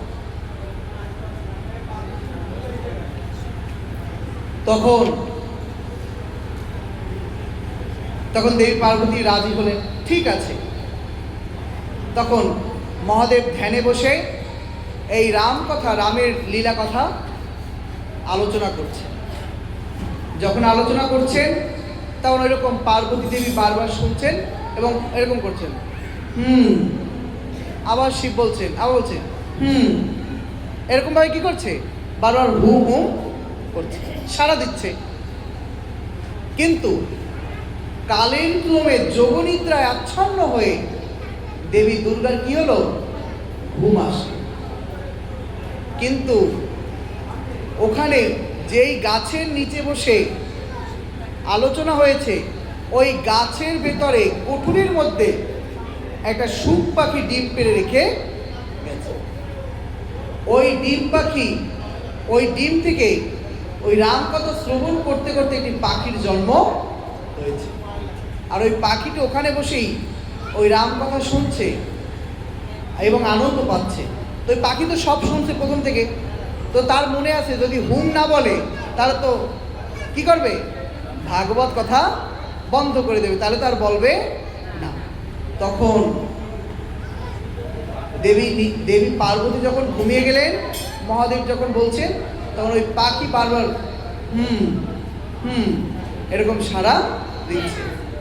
কারণ পাখির স্বভাব কি জানেন, সকালবেলা দেখেছেন কবুতর ডাকে, যাদের বাড়িতে কবুতর আছে ওরকম হুম হুম করতে থাকে। ওই কেউ কিছু বললেও হুম আর না বললেও হুম। আর ওই পাখি তো ওই শোনে আর শুনে বারবার ওই হুম হুম করে। এখন মহাদেব ভাবলেন এতক্ষণ অল্প কিছুক্ষণ পর পর হুম হুম করছে, এখন বারবার হুম হুম করে কে? তাহলে কি দেবী বারবার হুম হুম করছে? তাহলে একটু দেখি তো। তখন রামকথা থামিয়ে মহাদেব যখন তাকালেন, তখন তাকিয়ে দেখে দেবী ঘুমিয়ে মাটিতে ধুয়ে পড়েছে। দেবী পুরা ঘুম, তাহলে হুম হুম করে কে? তখন মহাদেবের নজর পড়ল কোথায়? ওই বৃক্ষের ডালে যে শুক পাখি, ওই শুক পাখির দিকে তার নজর পড়েছে। এখন মহাদেব ভাবলেন এই যে কথা, এ তো অত্যন্ত গোপনীয় কথা, আমি আর আমার স্ত্রী জানতাম, এখন আরেকজন তৃতীয় ব্যক্তি জেনে গেছে, তাহলে তৃতীয় ব্যক্তিকে ধ্বংস করতে হইবে। মহাদেব কি করলেন? মহাদেব তার ত্রিশূল নিয়ে ওই পাখির পিছনে ছুটলেন, আর পাখিও মহাদেবের ভয়তে উড়ে পালালেন। এখন তো ছুটছে, পাখিও তো উড়ে পালাচ্ছে আর মহাদেবও তার পিছন পিছন ছুটছে। আর সামনেই পড়লো কি? সামনেই পড়লো বেদব্যাসের কুটির। এই যে আমাদের বেদ যিনি বিভাগ করেছেন, রচনা করেছেন, কৃষ্ণ দ্বৈপায়ন বেদব্যাস। আর এই বেদব্যাসের স্ত্রী সকালবেলা ঘুম থেকে উঠে ঘরের সামনে বেরোইছে, তখন ওই শুক পাখি উঠতে উঠতে এসে তিনি কোনো জায়গা না পেয়ে হাই হুতাশ না করে কি করলেন জানেন? আমরা দেখবেন ঘুমে উঠলে এরকম হাউসি দেই, হাউসি দেই না? তখন ওই শুক পাখি, ছোট বাচ্চা পাখি তো, ঠাস করে মুখের ভিতর থেকে একদম তার গর্ভে প্রবেশ করলেন। কোথায় গেল? বলুন হরি বল। কোথায় প্রবেশ করলো? মুখ থেকে গর্ভে চলে গেল। এখন মহাদেব তো কোথাও পাখিকে আর দেখতে পায় না। হঠাৎ করে দেখলেন সামনে দেবী বিথিকা, বিথিকাকে দেখে মহাদেব সেখান থেকে চলে গেলেন। এই যে শুক পাখি, এই শুক পাখি তখন এই বিথিকার গর্ভে লালিত পালিত হচ্ছে। মায়েরা, একটা সন্তান যদি জন্ম হয় কত মাস লাগে? 10 মাস 10 দিন, তাই না? আমরা কথার কথা এই কথাই তো বলি। বলতে 7 দিনেও যদি, 7 মাসেও যদি জন্মায় তাও বাঁচে, 8 মাসে জন্মাইলে মানুষ বাঁচে না, তাও 1 জন কি 2 জন বাঁচে, তাও বাঁচে না। অধিকাংশই দেখা যায় 8 মাসে জন্মাইলে বাঁচে না। তারপর বলছে কি 9 মাসের সময় বেশিরভাগ সন্তান এখন জন্মায়। তো সেখানে 10 মাস 10 দিন ছাড়াই যায়, 1 বছর হয়ে যায়, 2 বছর হয়ে যায়। আর বেদব্যাস কি করে? বেদব্যাস তো ওই তার ভাগবত কথা, অন্যান্য পুরাণাদি যে রচনা করেছেন তা তিনি অধ্যয়ন করছেন। তো ওই সকল বিষয় ওই মায়ের গর্ভে বসে শ্রবণ করছে। এরকম করতে করতে 1 বছর, 2 বছর, 3 বছর, 4 বছর, 5 বছর, 6 বছর, 7 বছর, 8 বছর, 9 বছর, 10 বছর, 11 বছর, 12 বছর, 13 বছর, 14, 15, 16 বছরে গিয়ে ঠেকেছে। যখন 16 বছর হয় তখন এই 16 বছরের সময়, 16 বছরের সময় বেদব্যাস চিন্তিত হয়ে পড়ে, হে ভগবান, আমার স্ত্রীর গর্ভে আবার কোন কাল এসে জন্মালো? কে আসলো যে এক এক করে 16টা বছর হয়ে গেল কিন্তু এখনো এই জগতে তিনি প্রসব হচ্ছে না। বেদব্যাস চিন্তায় পড়ে গেলেন। যখন বেদব্যাস চিন্তায় পড়লেন, বেদব্যাস তিনি হুঙ্কার করে গর্ভের সন্তানকে উদ্দেশ্য করে বললেন, হে আমার স্ত্রী বিতিকার গর্ভে যে সন্তান, তুমি কে? তুমি কে? তখন গর্ভের সন্তান বলছে, আমি আত্মা। আমি কে? আমি আত্মা। আমি কখনো পশু হয়েছি, কখনো পাখি হয়েছি, কখনো বৃক্ষজনী লাভ করেছি, কখনো মানুষ হয়েছি, কখনো দেবতা হয়েছি, কখনো অসুর হয়েছি, কখনো দৈত্য হয়েছি, কখনো কিন্নর হয়েছি, কখনো গন্ধর্ব হয়েছি। আমি 84 লক্ষ যোনি ভেদ করে আজকে আপনার পুত্র রূপে আপনার স্ত্রীর গর্ভে আমি লালিত পালিত হচ্ছি। এইভাবে তিনি উত্তর দিলেন। তখন বলছে, সবই বুঝলাম, তাহলে তুমি বের হচ্ছ না কেন তোমার মায়ের গর্ভ থেকে? বলছে, পিতা, আমি যদি মাতৃ জঠর থেকে বের হই তাহলেই তো মায়া আমাকে আঁকড়ে ধরবে। কে আঁকড়ে ধরবে? মায়া আঁকড়ে ধরবে। তাই আমি মাতৃ জঠর থেকে বের হচ্ছি না। বলছে, ঠিক আছে, তাহলে হে পুত্র তুমি বের হও, আমি তোমাকে প্রতিশ্রুতি দিচ্ছি তোমাকে মায়া স্পর্শ করবে না। বেদব্যাস কি বললেন? যে তোমাকে মায়া স্পর্শ করবে না। গর্ভের সন্তান উঠে বললেন, পিতা, আপনি নিজেই তো মায়ার দ্বারা আচ্ছন্ন। আপনি নিজেই কি? নিজেই তো মায়ার দ্বারা আচ্ছন্ন। তাহলে আপনার কথায় মায়া কি আর আমাকে স্পর্শ করবে না? এটা আমি মানতে পারলাম না। বলছে, তাহলে কার কথা তুমি শুনবে? বলছে, দ্বারকায় ভগবান শ্রীকৃষ্ণ আছে। দ্বারকায় কে আছে? ভগবান শ্রীকৃষ্ণ আছে। আপনি সেই শ্রীকৃষ্ণকে নিয়ে এসে আমার কাছে প্রতিশ্রুতিবদ্ধ করুন। তিনি যদি আমাকে প্রতিশ্রুতি দেয় যে মায়া তোমাকে স্পর্শ করবে না, তাহলে আমি এই জগতে প্রবেশ করব। আর যদি তিনি প্রতিশ্রুতি না দেয়, তাহলে আমি মাতৃজঠরেই থেকে যাব। তখন বলছে, পুত্র তুমি জলদি বের হও। তুমি দেখছো না তোমার যে মাতা দেবী বিথিকা, তার অত্যন্ত কষ্ট হচ্ছে। তোমার গর্ভ থাকা অবস্থায় যদি তোমার মায়ের মৃত্যু হয়, তাহলে তোমার গায়ে তো মাতৃহত্যার পাপ লাগবে। কি হত্যার পাপ লাগবে? মাতৃহত্যার পাপ লাগবে। বলছে, তাহলে পিতা আপনি তাড়াতাড়ি শ্রীকৃষ্ণের কাছে যান। এই কিন্তু শ্রীকৃষ্ণের কাছে দ্বারকায় বেদব্যাস যায়। যার পর সন্ধান দেয় যে আমার পুত্র সে আসতে চাচ্ছে না, আপনি যতক্ষণ পর্যন্ত না যাবেন। বেদব্যাস শ্রীকৃষ্ণকে নিয়ে এলেন।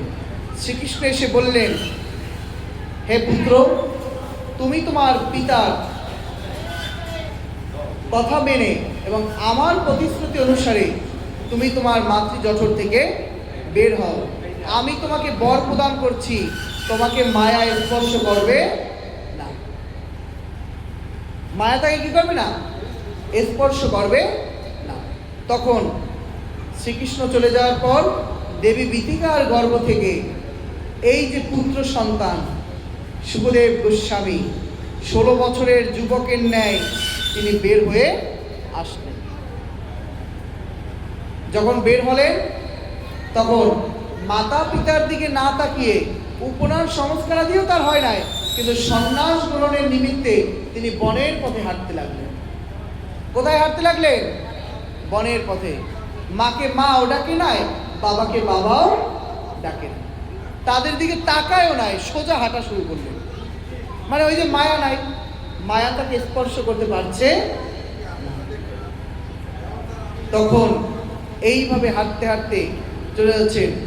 মহর্ষি বেদব্যাস পিছন পিছন ছুটছে, পুত্র দাঁড়াও, পুত্র দাঁড়াও। কে শোনে কার কথা? ছেলে তো দাঁড়ায় না। আর দেবী বিথিকা, সে তো প্রসব যন্ত্রণার পর সে ঘরে বসে কান্না করছে যে হে ভগবান, আমার একটি মাত্র পুত্র, তাও আমাকে একবার মা বললো না। মা না বলে, মায়ের মুখ মানে তাকালো না। সে আমাকে মা না বলে সে বনের পথে সন্ন্যাস গ্রহণের নিমিত্তে চলে গেলেন। দেখেন, জন্মের কষ্ট জানে মায়, মরণের কষ্ট জানে গায়। মা জন্ম দিল, কিন্তু যদি সন্তান মাই না ডাকে তাহলে কেমন কষ্ট। শুধু তাই নয়, মায়ের মুখপানে একবার তাকালো না, সোজা হেঁটে চলে গেলেন। অভাগিনী বিথিকা সে কান্না করছেন ঘরে বসে। আর ওদিকে বেদব্যাস ছুটে চলছেন পুত্রের পিছন পিছন। পথের মাঝখানে একটি সরোবর, সেই সরোবরে দেখে কিছু যুবতী নারীরা উলঙ্গ হয়ে স্নান করছে। কি করছে? উলঙ্গ হয়ে স্নান করছে। তখন শুকদেব গোস্বামী যখন সেখান থেকে হেঁটে গেলেন, তখন সেই নারীগণ তাকে দেখে একবারও বিকারগ্রস্ত হলেন না। কিন্তু ওই পথেই যখন বেদব্যাস গেলেন, তখন বেদব্যাসকে দেখে ওই মেয়েগুলো কি করলো? কাপড় চোপড় নিয়ে তাদের বস্ত্র দিয়ে তাদের শরীর আবৃত করলো, মানে শরীরটা ঢেকে দিল। বেদব্যাস দাঁড়িয়ে প্রশ্ন করলেন যে, হে নারীগণ, আমি এত বৃদ্ধ, আমার দাড়ি মুখ পেকে গেছে, আমার মতো বৃদ্ধকে দেখে তোমরা তোমাদের লজ্জা বস্ত্র দ্বারা নিজেদের দেহকে আবৃত করলে, কিন্তু এই মাত্র তোমাদের সামনে দিয়ে 16 বছরের এক যুবক হেঁটে গেছে, তাকে দেখে তো তোমরা একবারও লজ্জা নিবারণ করলে না। এর কারণ কি? তখন সেই নারীরা বললেন, হে মহর্ষি, আপনার পুত্র মায়ামুক্ত। আপনার পুত্র কি? মায়ামুক্ত। তাই তার ভিতরে কাম বাসনার বিরাজ করে নাই, তার ভিতরে সেই জড় কামনা বাসনার উদ্ভব ঘটে নাই। কিন্তু আপনি তো মায়ামুক্ত নন, আপনার ভিতরে কাম বাসনা আছে। তাই আপনার যদি আমাদেরকে দেখে কাম বাসনা জাগ্রত হয়, তাহলে আপনার তো এখানেই মৈথুন করার ইচ্ছা জাগতে পারে।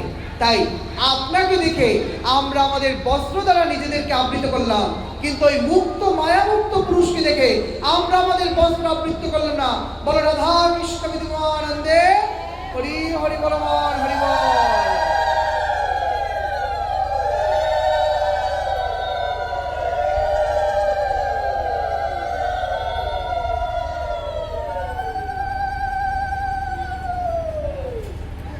এই জন্য শুকদেব গোস্বামী ছিলেন মুক্ত পুরুষ। কি পুরুষ? মুক্ত পুরুষ। আর আমাদেরকেও মুক্ত পুরুষ হওয়া চাই, কিন্তু মায়া অত্যন্ত বলবান, মুক্ত হয় এত সহজ নয়। কি তাই না? আপনার লালাবাবুর কথা শুনেছেন? এই যে মায়েরা, লালাবাবুর নাম শুনেছেন? হ্যাঁ, জগৎ শেঠ লালাবাবু। তাহলে শুনুন, এই লালাবাবু তিনি তৎকালীন সময়ে ভারতবর্ষের ধনী ঘরের সন্তান, মানে রাজা। এক কথায় তিনি রাজা। লালাবাবু কিন্তু রাজা ছিলেন। তো এই লালাবাবু, আমাদের সমাজে দেখবেন কিছু রাজারা আছে যারা শুধু ওই রাজপ্রাসাদে বসেই দেশ শাসন করে না, তারা কি করে? মাঝে মধ্যে ছদ্মবেশ ধারণ করে প্রজাদের মধ্যে এসে প্রজাদের দুঃখ সুখ এইসব বিষয়েও খবর নেয়। তো এই লালাবাবু প্রতিদিন কি করে? লালাবাবু তিনি ছদ্মবেশ ধারণ করে তার রাজ্যে সন্ধ্যার দিকে বা বিকালের দিকে ঘুরি দেয়। তিনি দেখে যে মানুষের কি দুঃখ এবং সুখ আছে।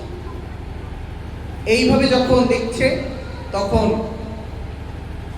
লালাবাবু সন্ধ্যার দিকে নদীর পার দিয়ে ধোপার বাড়ির পাশ দিয়ে যাচ্ছে। আগেকার দিনে যারা রাজরাজাদের জামা কাপড় কেচে দিত, ধুয়ে দিত, তাদেরকে ধোপা বলা হইত। কথাটা বুঝতে পেরেছেন? যেমন বলে না, মা মনসার পাশে নেতা ধোপা, কি ধোপা নেতা আছে না? এর জন্ম কিভাবে? শিবের শরীরে ঘাম হয়েছে, শিব সেই ঘামগুলো কি করেছে? একটা কাপড় দিয়ে, ন্যাকড়া দিয়ে মুছেছে, মোছার পর ন্যাকড়াটা নিগড়েছে, ওই ঘাম বিন্দু যেখানে পড়েছে সেখান থেকে এক নারীর উদ্ভব হয়েছে। এই থেকে কি হয়? নেতার উদ্ভব ঘটে। তখনকার সময় যারা জামা কাপড় ধুইত তাদেরকে ধোপা বলত।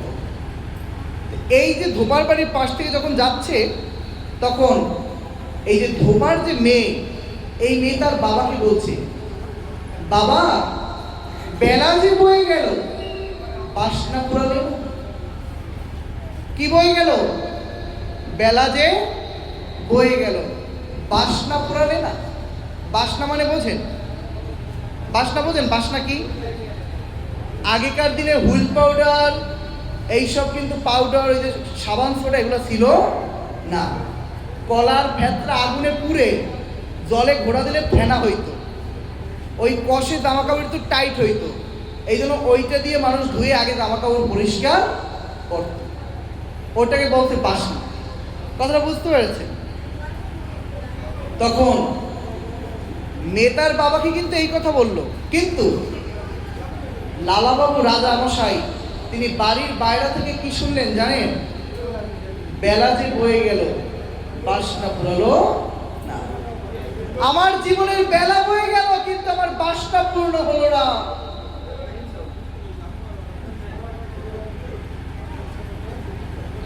তখন লালাবাবু তিনি কি করলেন? তিনি তার রাজপ্রাসাদে গিয়ে রাজপাট আদি সব কিছু ত্যাগ করে তার কি করলো? তার পুত্রের হাতে রাজপাট দিয়ে এবং সাধু গুরু বৈষ্ণব ব্রাহ্মণ গরিব দুঃখীদেরকে ধন রত্ন আদি দান করে তিনি বৃন্দাবনের পথে ছুটলেন। কোথায় ছুটলেন? বৃন্দাবনের পথে। যখন বৃন্দাবনের পথে ছুটলেন, বৃন্দাবনের পথে ছুটতে ছুটতে তিনি ডিঙ্গি নৌকায় করে বৃন্দাবনের পথে পাড়ি দিলেন। কি নৌকা? ডিঙ্গি নৌকা। এখনকার মতো এরকম ট্রেনও ছিল না, বাসও ছিল না, হুন্ডাও ছিল না। আগে নৌকা বেয়ে তারপর মানুষ যাইত। এখন দেখেন না কি সংকট, তেলের সংকট, পেট্রোলের সংকট, অকটেনের সংকট, যে হুন্ডালারা হুন্ডাও ঠিক মতো চালাইতে পারে না। তা আগেকার দিনে তো এসব ছিল না। আগেকার দিনে মানুষ কি করত? নাও বাইয়া বা গরুর গাড়িতে চড়িয়া তারপর কি করত? এক জায়গা থেকে আরেক জায়গায় অবস্থান করত। নদী পথেই মানুষের চলাচলটা বেশি ছিল। কথাটা বুঝতে পেরেছেন? দেখুন এরপরে কি হয়? লালাবাবু বৃন্দাবনে যায়। বৃন্দাবনে যাওয়ার পর প্রতিদিন ভিক্ষা করে মাধুকরী খায়। ভিক্ষা করে কি খায়? মাধুকরী। ব্রজবাসীদের কাছে কাছে গিয়ে ভিক্ষা করে, যে যা দেয় তাই পায়, তাই গোবিন্দকে ভোগ নিবেদন করে নিজে খায়। এটাই তো সাধুদের নিয়ম। কিন্তু লালাবাবু সব জায়গায় যায়, ভিক্ষা করে খায়, কিন্তু একটা বাড়িতে ভিক্ষা করতে যায় না। কয়টা বাড়িতে ভিক্ষা করতে যায় না? কার বাড়ি জানা আছে? জগৎ শেঠের বাড়ি। জগৎ শেঠের বাড়িতে ভিক্ষা করতে যায় না। তখন ওই দিন রাতে স্বয়ং শ্রীকৃষ্ণ চৈতন্য মহাপ্রভু লালাবাবুর স্বপ্নে এসে দেখা দিলেন। স্বপ্নে এসে দেখা দিয়ে বলছেন, লালা, বিষয় সম্পত্তি, রাজপাট, রাজপোশাক, রাজবেশ সবকিছু ত্যাগ করে বৃন্দাবনে আসলে কৃষ্ণ ভজন করার জন্য। প্রতিদিন ব্রজবাসীদের গৃহে গৃহে দাঁড়ে দাঁড়ে গিয়ে মাধুকরী করে ভিক্ষা করে খাও, কিন্তু ওই বাড়ির সামনে কেন যাও না? কি বলছে? সব বাড়ির সামনে যাও, কিন্তু ওই বাড়ির সামনে কেন যাও না? তখন মহাপ্রভু কে লালাবাবু বললেন, প্রভু, ওই বাড়ির সামনে গেলে পূর্বের কথা মনে পড়ে। ওই বাড়ির সামনে গেলে কি হয়? পূর্বের কথা মনে পড়ে। যেমন ধরেন, আমার সাথে যদি কারো শত্রুতা থাকে, ওরে দেখলে একটু বুকের মধ্যে একটা ছাদ করে ওঠে, কি তাই না? আমি তো আমার কাছে যদি অন্য কেউ টাকা পায়, তাহলে আমার তারে দেখলে আমি পালাই, কি এরকম হয় কি না? তো লালাবাবুর সাথে কি জগৎ শেঠদের একটা কেস মামলার ঝামেলা এবং শত্রুতা ছিল। এই জন্য ওই বাড়ির সামনে গেলে পূর্বের কথা মনে পড়ে। তখন মহাপ্রভুকে যখন এই কথা বললেন যে ওদের সাথে আমাদের পূর্বের শত্রুতা ছিল, তাই ওদের বাড়ির সামনে আমি যাই না, তখন মহাপ্রভু বললেন, লালা, বিষয় সম্পত্তি, রাজপাট সব কিছু ত্যাগ করে বৃন্দাবনে আসলে, কিন্তু প্রতিদিন ভিক্ষা করেও খাও, মাধুকরী করে খাও, কিন্তু তোমার ভিতর থেকে এখনো অহংকার হিংসা দূরীভূত হলো না, তোমার ভিতরে এখনো হিংসা রয়েছে, তুমি বৃন্দাবনে থাকার অধিকারী নও। চলে যাও বৃন্দাবন থেকে, আবার গিয়ে কলকাতায় গিয়ে রাজপ্রাটে বসে রাজপ্রাসাদে রাজ শাসন করো, তোমার বৃন্দাবনে থাকার কোনো অধিকার নেই। বলছে প্রভু কি বলছেন? বলছে হ্যাঁ লালা, যতদিন পর্যন্ত না তুমি অহংকার হিংসা দূর না করতে পারবে ততদিন পর্যন্ত তোমার গোবিন্দ লাভ করা হবে না। তাই যদি গোবিন্দকে লাভ করতে চাও, হিংসা বিদ্বেষ দূর করে লালা বাবুর বাড়িতে গিয়েও ভিক্ষা করো।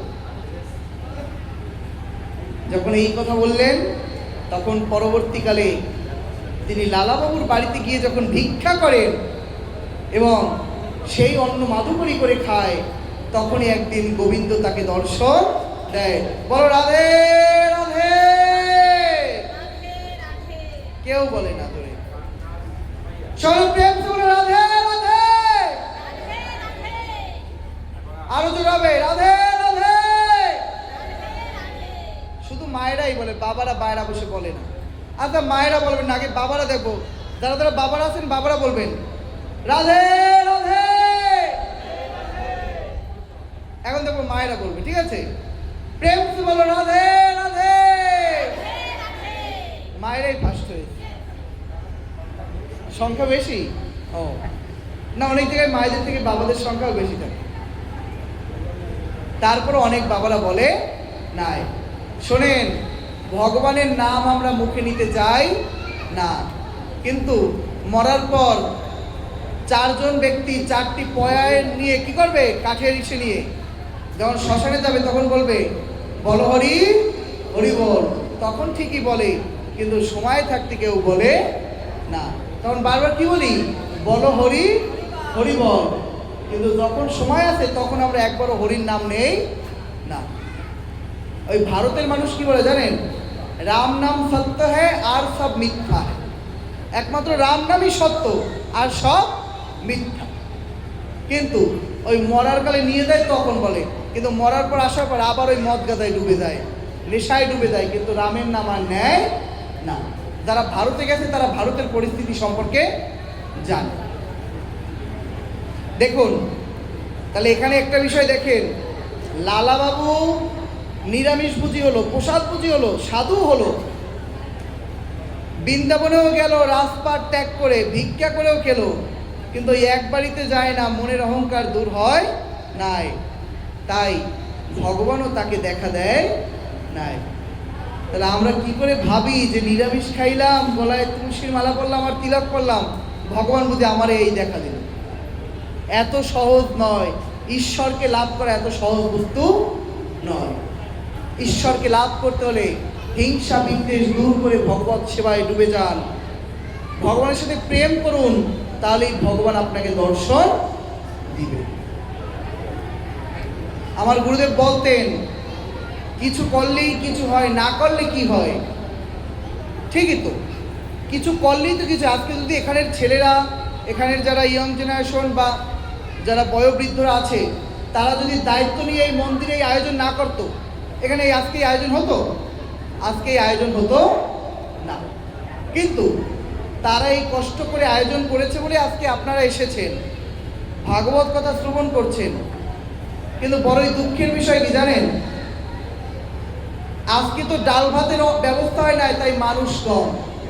যদি ডাল ভাতের ব্যবস্থা হইতো তাহলে ঠিক আজকে মানুষ বেশি হইতো। কালকে থেকে দেখবেন মানুষ কীর্তন শোনে কয়জন, কীর্তনের থেকে ডাল ভাত খাওয়ার জন্য মানুষ বেশি আসে। এই আসলে দেখবেন মানুষ কম, কিন্তু খাওয়ার জায়গায় দেখবেন সব মানুষে ভরা। মানুষ ধর্ম করতে আসে না, ধর্মের ওখানে যায় শুধু ভোজন করার জন্য। কিন্তু ভোজনেরও দরকার আছে, কিন্তু আমাদের উচিত একটু কীর্তনও শোনা, একটু ভাগবত পাঠও শোনা। শুধু গেলাম আর খেয়ে আসলাম তাই কি হয়? সব কিন্তু ভগবান দেখে, কি ঠিক না? ভগবান সব দেখে। তাই আপনারা ভগবত কর্ম করুন। এই যে মায়েরা কথা বলবেন না, শুনুন, শ্রীমদ্ ভগবদ গীতায় ভগবান বললেন যজ্ঞ 3 প্রকার। যজ্ঞ কয় প্রকার? 3 প্রকার, সাত্ত্বিক, রাজসিক, তামসিক। তামসিক যজ্ঞ কাকে বলে জানেন? যেই যজ্ঞে অন্নদান করা হয় না। কি দান করা হয় না? যদি প্রমাণ লাগে শ্রীমদ্ ভগবদ গীতা খুলে দেখাতে পারবো। যেই যজ্ঞে অন্নদান করা হয় না, এই ভাগবত পাঠ একটি যজ্ঞ। এই জন্য এখানে প্রসাদের আয়োজন করা উচিত। আমি সব জায়গায় বলি, কারণ আমি দেখেছি যেখানে পাঠে খিচুড়ি হোক, ভুনা খিচুড়ি হোক, ডাল ভাত হোক, সেখানে মানুষের ভিড় থাকে, আর যেখানে প্রসাদের আয়োজন থাকে না সেখানে মানুষ থাকে না। কারা আসে জানেন? যারা প্রেমিক ভক্ত, ভাগবত কথা শুনতে চায়, ধর্ম সম্পর্কে জানতে চায়, ভগবানকে যারা ভালোবাসে, সাধু সঙ্গ করতে চায়, তারাই সেখানে ভাগবত কথা শ্রবণ করতে যায়, শুধু প্রসাদের লোভে নয়। কিন্তু প্রসাদের লোভে হলেও আজকে কিছু মানুষ তো এখানে হতো। এই জন্য অন্নদান করা উচিত। এটা আমার কথা নয় যে দোষ দেবেন সাধুকে, পাঠককে, যে পাঠক অন্নদান করে না এই জন্য বলে গেছে, না, এ আমার কথা নয়, এ শ্রীমদ্ ভগবদ গীতায় ভগবান শ্রীকৃষ্ণের কথা। এই জন্য অন্নদান করা উচিত। এরপরে বলছে কি? যেখানে শ্রদ্ধা নাই, যেখানে কি নাই? শ্রদ্ধা নাই, সেটাও তামসিক যজ্ঞ। যেখানে ভক্তি নাই, সেটাও তামসিক যজ্ঞ। যেখানে দক্ষিণা প্রদান করা হয় না, কি প্রদান করা হয় না? দক্ষিণা, সেটাও তামসিক যজ্ঞ। এই জন্য ভাগবত পাঠে আসলে প্রণামী দিতে হয়। যারা যারা ভাগবত পাঠ শ্রবণ করছেন, আপনারা আপনাদের সামর্থ্য অনুসারে দান দক্ষিণা করবেন, কারণ ভগবান বললেন বিনা দানে কার্যসিদ্ধি নাহি হয়। এই জন্য দান করতে হয়। এই ধরুন বিয়ে বাড়ি পাশে, আজকে এই সুবিদখালী বাজারের বহু মানুষ বিয়ে খাইতে গেছে। আচ্ছা, কেউ কি মানে ওই কি বলে উপহার বা টাকা পয়সা এগুলো না নিয়ে কি কেউ খেতে গেছে? সবাই কিছু না কিছু নিয়ে গেছে। তো দেখেন, বিয়া, পার্টি, জন্মদিনের নিয়ে যায়, কিন্তু শাস্ত্রে বলছে কি জানেন? ভগবানের মন্দিরে গেলে দক্ষিণা প্রদান করতে হয়, খালি হাতে যেতে নাই। এই যেমন দেখেন, আজকে ভাগবত পাঠে আমি এসেছি, এখন গাছে গাছে ফুলে ভরা। আপনারা তো একজন মায়েরাও পারতেন একটা ফুলের মালা গেঁথে আনতে, ভাগবতকে দেবেন, পাঠকের গলায় সেটা দিবে, তাও তো কেউ আনেন নাই। এগুলো কি আমাদের বলে দিতে হয়?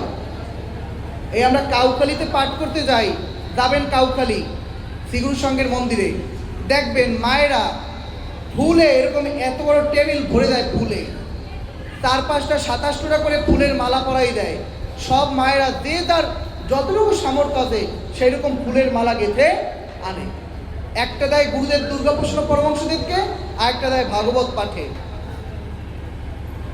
এই জন্য আপনাদের উচিত ছিল অন্ততপক্ষে ফুলের মালা আনার, আর তার থেকে তারও আগে উচিত ছিল মন্দির কমিটির, কারণ ফুলের মালা প্রদান করতে হয়, এটা নিয়ম। কি বাবা ভুল বলছি বলেন? এটা কিন্তু দেওয়া উচিত। এখন কিন্তু গাছে গাছে ফুলে ভরপুর, এমন না যে শীতকাল ফুল পাওয়া যায় না। আমার কথায় অপরাধ নেবেন না কেউ, এটা বাস্তব কথা বললাম। তাহলে কোথায়? ভগবানের মন্দিরে গেলে দক্ষিণা প্রদান করতে হয়, খালি হাতে যেতে নাই। তারপর বলছে জ্যোতিষীর কাছে। জ্যোতিষী মানে এই যে হাত দেখাই না আমরা, হাত দেখাইয়ে কুষ্টি বিচার করে, হাত দেখাইয়ে গ্রহ নক্ষত্র বিচার করে। যদি কারো কাছে হাত দেখাতে যান, খালি হাতে হাত দেখাতে যাবেন না, দক্ষিণা নিয়ে যাবেন, নাহলে ওই ব্যক্তি আপনাকে যে ব্যবস্থা দেবে ওই ব্যবস্থা কোনোদিন আপনার কাজে লাগবে না। তারপর বলছে কি? তারপর বলছে ডাক্তার বা বৈদ্য। আগেকার দিনে বলা হয়তো বৈদ্য, ডাক্তার শব্দ ছিল না। এখন আমরা আধুনিক যুগে এসে ডাক্তার বা ডক্টর এই শব্দ ব্যবহার করি। বলে ডাক্তার বৈদ্যের কাছে গেলে খালি হাতে যাইতে নাই। ডাক্তার দেখাতে গেলে দেখবেন আগেই কি করে? স্লিপ কাটো, 500 টাকা ভিজিট, 200 টাকা, 100 টাকা ভিজিট। কেউ কম রাখে, কেউ বেশি রাখে। যার যত বড় ডিগ্রি তার তত বড় টাকার নোট। এই জন্য ডাক্তার দেখাতে গেলেও ফ্রিতে ডাক্তার দেখাতে নাই, দক্ষিণা প্রদান করতে হয়। বাজে কয়টা দেখেন? 11:05। ঠিক আছে। এরপর বলছে কি, এরপর বলছে গুরুদেবের কাছে গেলে, আমাদের প্রত্যেকেরই গুরুদেব আছে, গুরুদেবের কাছে গেলেও খালি হাতে যাইতে নাই। তারপর বলছে ভাগবত পাঠে আসলে, ভাগবত পাঠেও খালি হাতে যেতে নাই। আপনার অর্থ আছে, অর্থ দিন। অর্থ নাই, গাছ থেকে 2টা ফুল এনে এখানে দিন, 2টা তুলসী পাতা এনে দিন, 2টা ফল এনে দিন, তাতেও আপনার মঙ্গল হবে। কিন্তু খালি হাতে যেতে নাই। আমার কথায় মনে হয় কষ্ট পাচ্ছে, তাই সবাই চুপ হয়ে গেছে।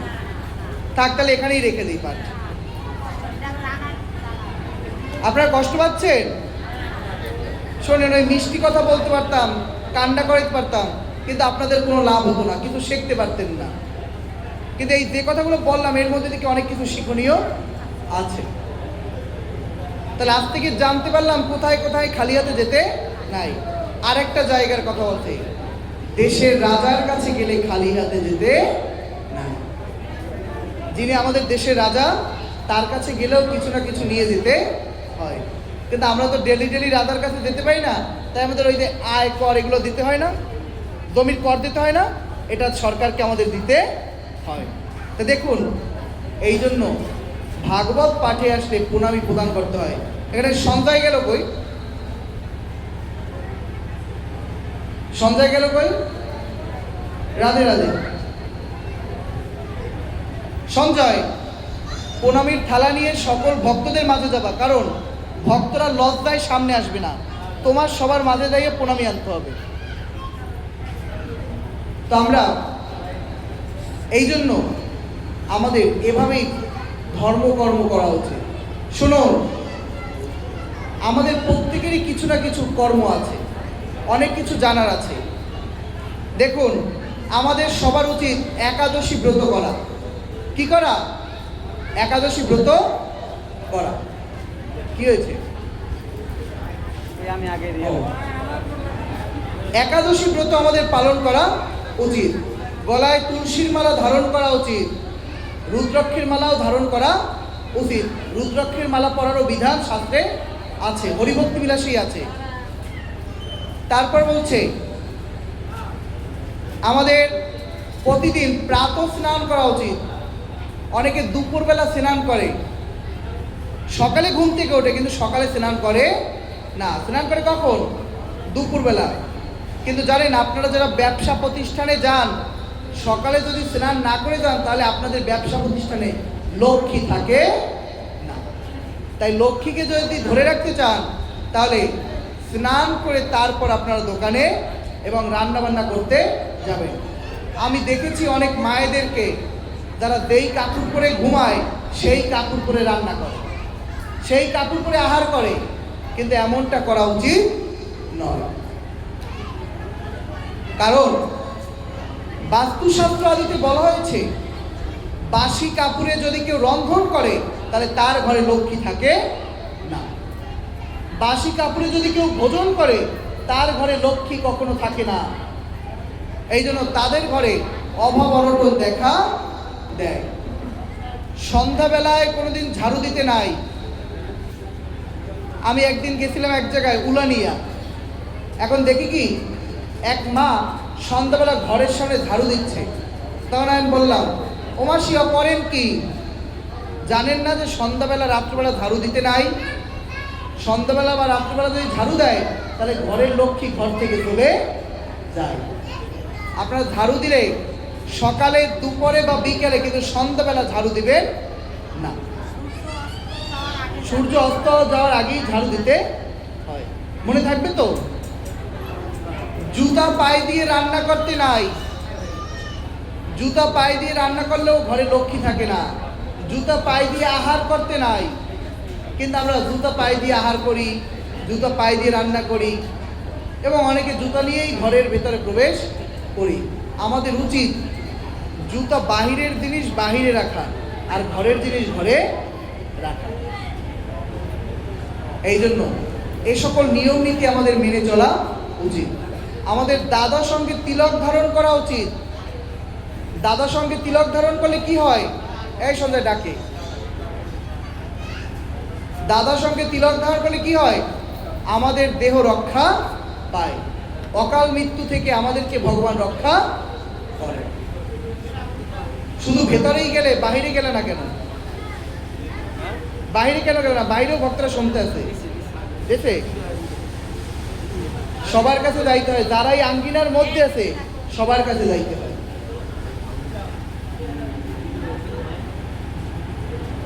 দেখুন, এই জন্য আপনারা যা কিছু করবেন শাস্ত্রবিধি মেনে করবেন। কিন্তু একটা বিষয় দেখেছেন, এই ভাগবত কথা শ্রবণ করার সময় দেবী পার্বতীরই ঘুম এসেছে। এই জন্য কলিযুগের মানুষেরও ভাগবত কথা শ্রবণ করতে গেলে নিদ্রা আসে, মানে ঘুম আসে। কথাটা বুঝতে পেরেছেন? তাহলে এখন বুঝতে পেরেছেন কোথা থেকে ঘুম আসে? ওই থেকে শুরু হয় ঘুমের। এই জন্য আপনারা, আমি একটা কথা বলি, সুবিদখালিতে মন্দির আছে সুন্দর, কিন্তু এখানে ভাগবত পাঠের ব্যবস্থা নেই। আপনাদের উচিত দামোদর মাসে, এই বৈশাখ মাসে, মাঘ মাসে, যে কোনো একটা মাসে আপনারা 1 মাস ব্যাপী ভাগবত পাঠের ব্যবস্থা করবেন। আপনারা আপনাদের সামর্থ্য অনুসারে 3 দিন করে বা 4 দিন 5 দিন করে এক জায়গা থেকে এক একজন পাঠককে আনবেন, এক একজনকে 3 দিন 5 দিন করে পাঠ করাবেন। তাহলে দেখবেন এখানের মানুষ ভাগবত তত্ত্ব সম্পর্কে, ধর্ম সম্পর্কে কিছু জানতে পারবে। আর যখনই ধর্ম সম্পর্কে জানতে পারবে তখনই আপনার আমার সন্তানেরা ধর্মান্তরিত হবে না, ধর্মচ্যুত হবে না। তাই আপনাদের সন্তানদেরকেও আনবেন, তাদেরকে চুপচাপ বসিয়ে রেখে ধর্মকথা শ্রবণ করাবেন। তাহলে তাদের ধর্ম সম্পর্কে জ্ঞান লাভ হবে। আর যদি ধর্ম সম্পর্কে না জানে তাহলে ওই পাশের বাড়ি অমুকের মাইয়ের মতো আপনার মাইয়াও আর কয়েকদিন পর বেরোয় যাবে, তখন আর ফিরেই আনতে পারবে না। কথা শোনো, এই মেয়েরা হাসো কেন? কি বলছি শুনতো? এগুলো মেনে চললো না? আমার বললাম না, আমার পরিচিত সুবিদখালী অনেকেই আছে, এখন বলে সনাতন ধর্মে কিছু নাই। কথা বুঝতে পেরেছেন? তাই হিন্দু মধ্যে কিছু নাই, সনাতন ধর্মে কিছু নাই। কে বলছে নাই? এই যে মনসা মন্দিরটা, এখানে একটা পুরনো মনসা মন্দির আছে না? ওই মনসা মন্দিরের মনসাই তো কত কিছু দেখাইছে, তাহলে কে বলতে নাই? তারই কত ভয় পাইয়ে দুধ কলা দিতে আসে এখানে। সনাতন ধর্মে সবই আছে। কি নাই? তোমার সাকার পূজা ভালো লাগে না? নিরাকার উপাসনাও সনাতন ধর্মে আছে। নিরাকার উপাসনা ভালো লাগে না? সাকার উপাসনাও সনাতন ধর্মে আছে। আপনি নিরামিষ খেতে চান না? আমিষ খাওয়ার ব্যবস্থাও সনাতন ধর্মে আছে। তামসিকভাবে পূজা করুন, রাজসিকভাবে পূজা করুন, বলি দিয়ে পূজা করুন, তাও সনাতন ধর্মে আছে। আপনার মাছ মাংস খেতে ইচ্ছা করে না, সাত্বিকভাবে পূজা করুন, তাও সনাতন ধর্মে আছে। এই জন্য আমাদের সনাতন ধর্মের নিয়ম নীতি শাস্ত্রগ্রন্থ মেনে কর্ম করা উচিত। তাই আজকে এখানে ভাগবত কথার এখানেই আমি পুষ্পাঞ্জলি দিলাম। আমরা এখন ভাগবতের পাঠ কীর্তন করব এবং হরিনাম করে আমাদের আজকের মতো ভাগবত কথা এখানেই আমরা পুষ্পাঞ্জলি দেব। আপনারা কেউ কষ্ট পাননি তো আমার কথায়? কষ্ট পেয়েছেন? ঠিক আছে, তাহলে সবাই বলুন, ওম গঙ্গা গীতাজ সবিত্রী সীতা সত্তা প্রতিব্রতা ব্রহ্মবলী ব্রহ্মবিদ্যা ত্রিসন্ধ্যা মুক্তিগেনী অর্ধমাত্রা চিদানন্দা ভবগ্নি ভ্রান্তিনাশিনী বিদত্রয় পর্ণন্দ তথার্থ জ্ঞান ইত্যেতানি জপে নিত্যম নরো নিশ্চল মানস জ্ঞান সিদ্ধিম লভে নিত্যম তথন্তে পরমং পদম। জয় জয় শ্রীমদ্ ভাগবত প্রেমানন্দে। জয় জয় শ্রীমদ্ ভগবদ্গীতা প্রেমানন্দে। জয় জয় রাধা গোবিন্দ।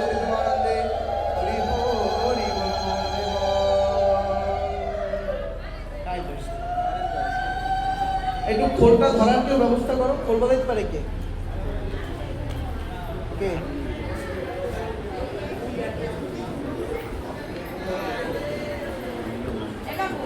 অত কিছু লাগবে না তোমার দল।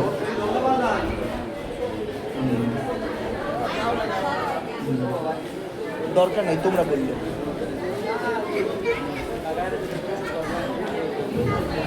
জয় রাধে। তো আমরা এখন পাঠের শেষের পাঠ কীর্তন করে হরিনাম করে এখানেই পুষ্পাঞ্জলি দেব। আমি কীর্তন করবো, আমার সাথে সাথে সবাই গাইবেন, ঠিক আছে? আগে আমি গাবো, তারপর আপনারা গাইবেন।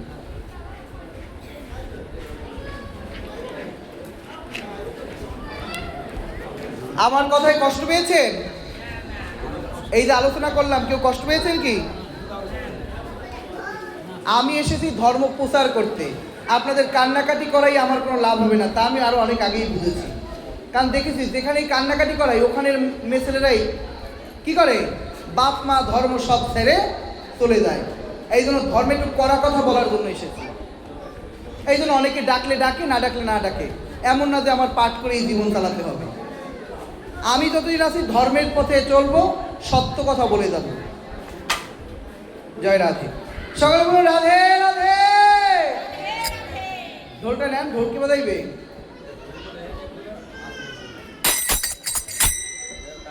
ঠিক আছে, আমি বলছিলাম একটা খোল আনতে, দলে এতগুলো খোল, একটা দলের যেটা খোল আনলেই হতো।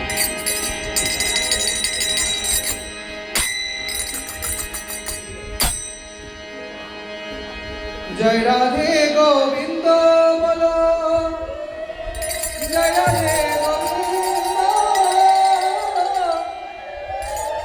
জয় রাধে গোবিন্দ, জয় রাধে গোবিন্দ। সবাই সবাই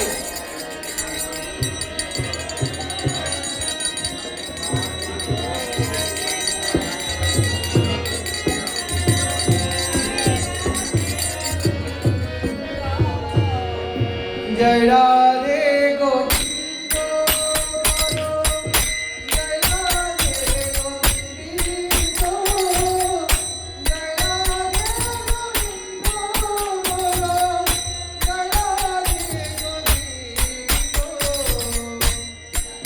সবাই হাতে তালি দিয়ে উচ্চ স্বরে।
হরে কৃষ্ণ হরে কৃষ্ণ কৃষ্ণ কৃষ্ণ হরে হরে হরে রাম হরে রাম রাম রাম হরে হরে কৃষ্ণ।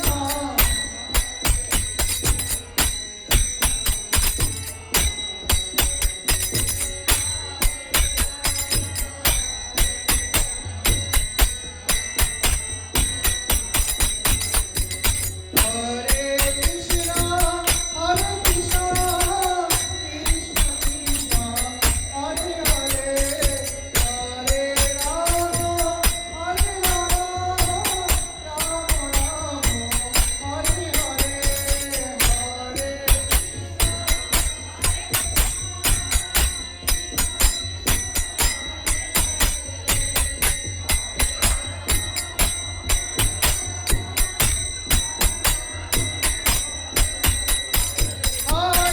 কৃষ্ণ হরে কৃষ্ণ কৃষ্ণ কৃষ্ণ হরে হরে হরে রাম হরে রাম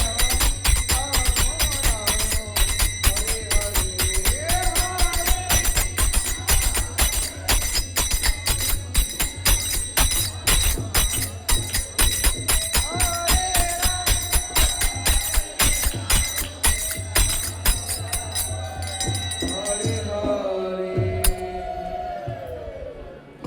জয় ভুবন মঙ্গল হরি নাম সংকীর্তন কি জয় রাধা শ্যাম সুন্দর কি জয় মা কালী কি জয় মা দুর্গা কি জয় মা মনসা কি জয় উপস্থিত সর্বসাধু গুরু বৈষ্ণববৃন্দ মাতৃমণ্ডলী কি আপন আপন গুরুদেব কি সবার পারমার্থিক কল্যাণ হবে কি জয় জয় নিতাই গৌর সীতানাথ বিধিমানন্দে হরি হরি বল মন হরি বল।